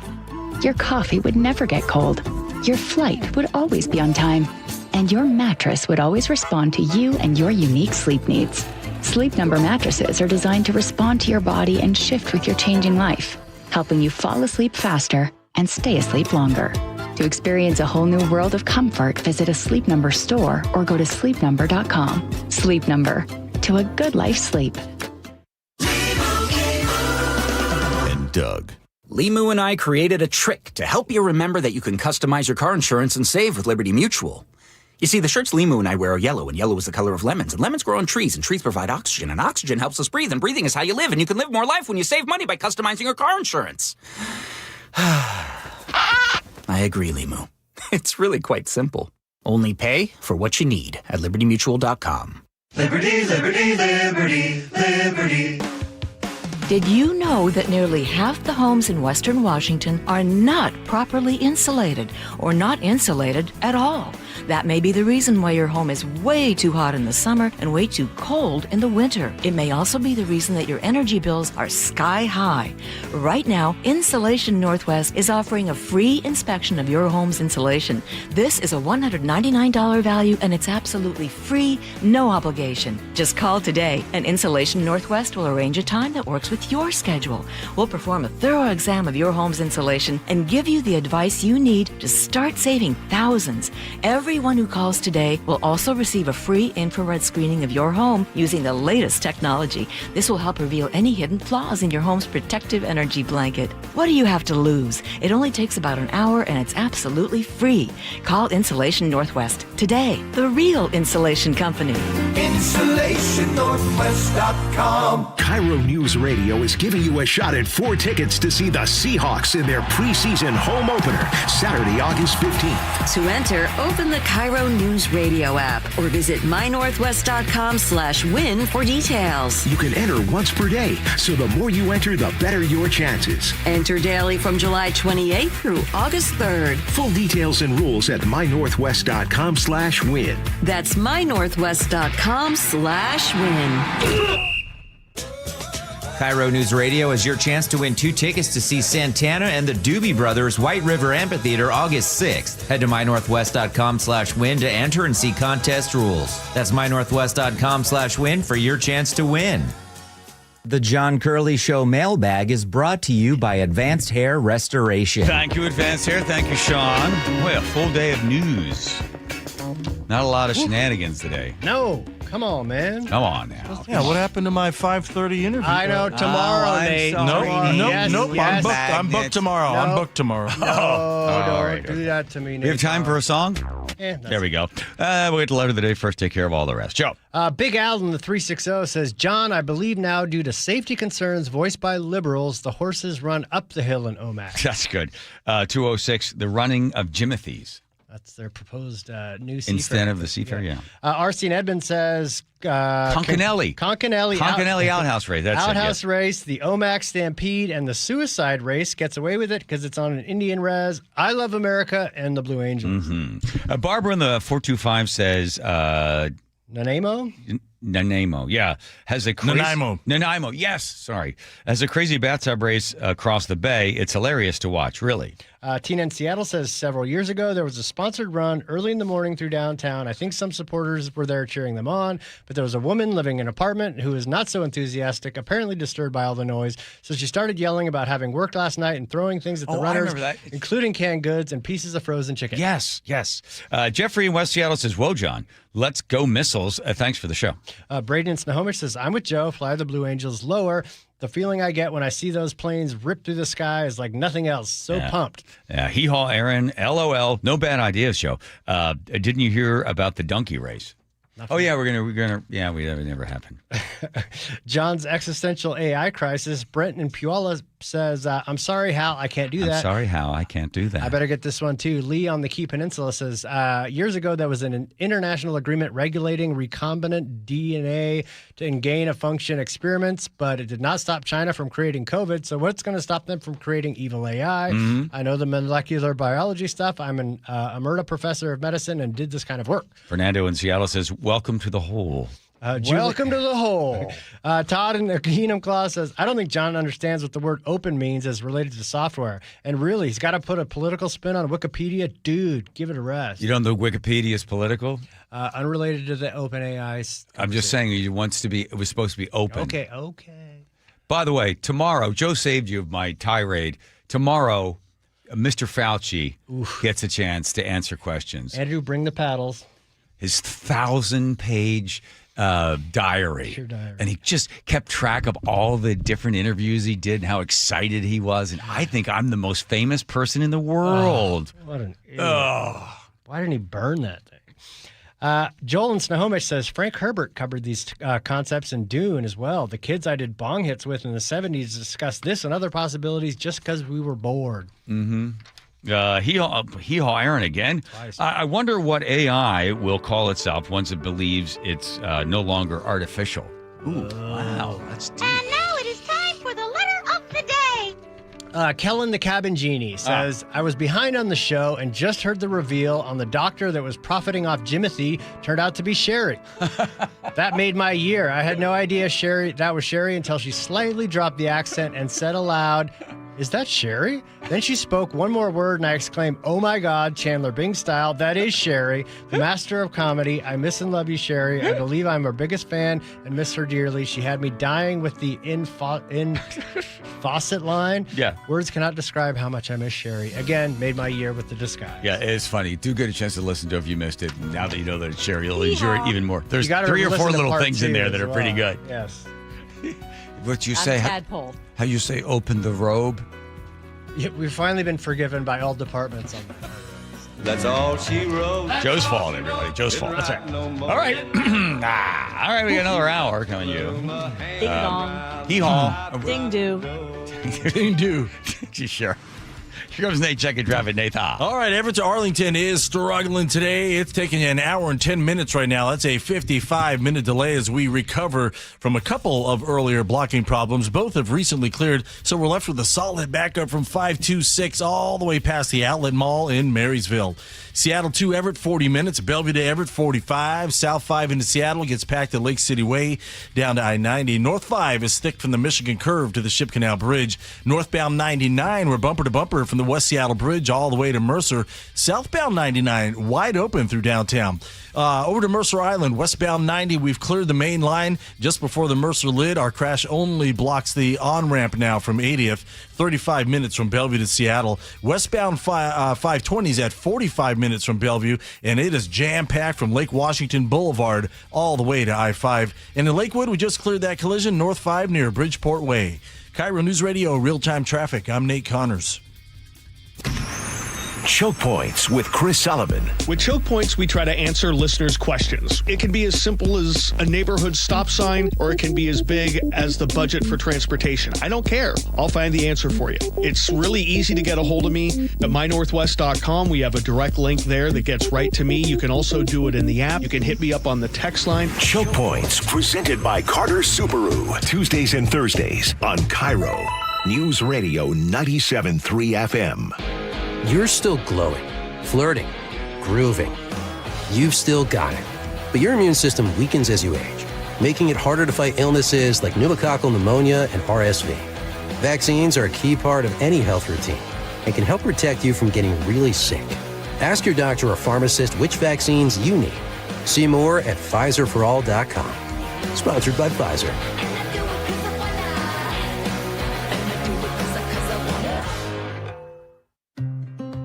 When I hit my 50s, I felt like things were slowing down. This is Sandra's Metamucil story. I started taking Metamucil for digestion, but had no idea it would impact so much more.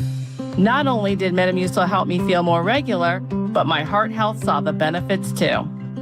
Metamucil. One simple routine, 4 health benefits. Digestive health starts here.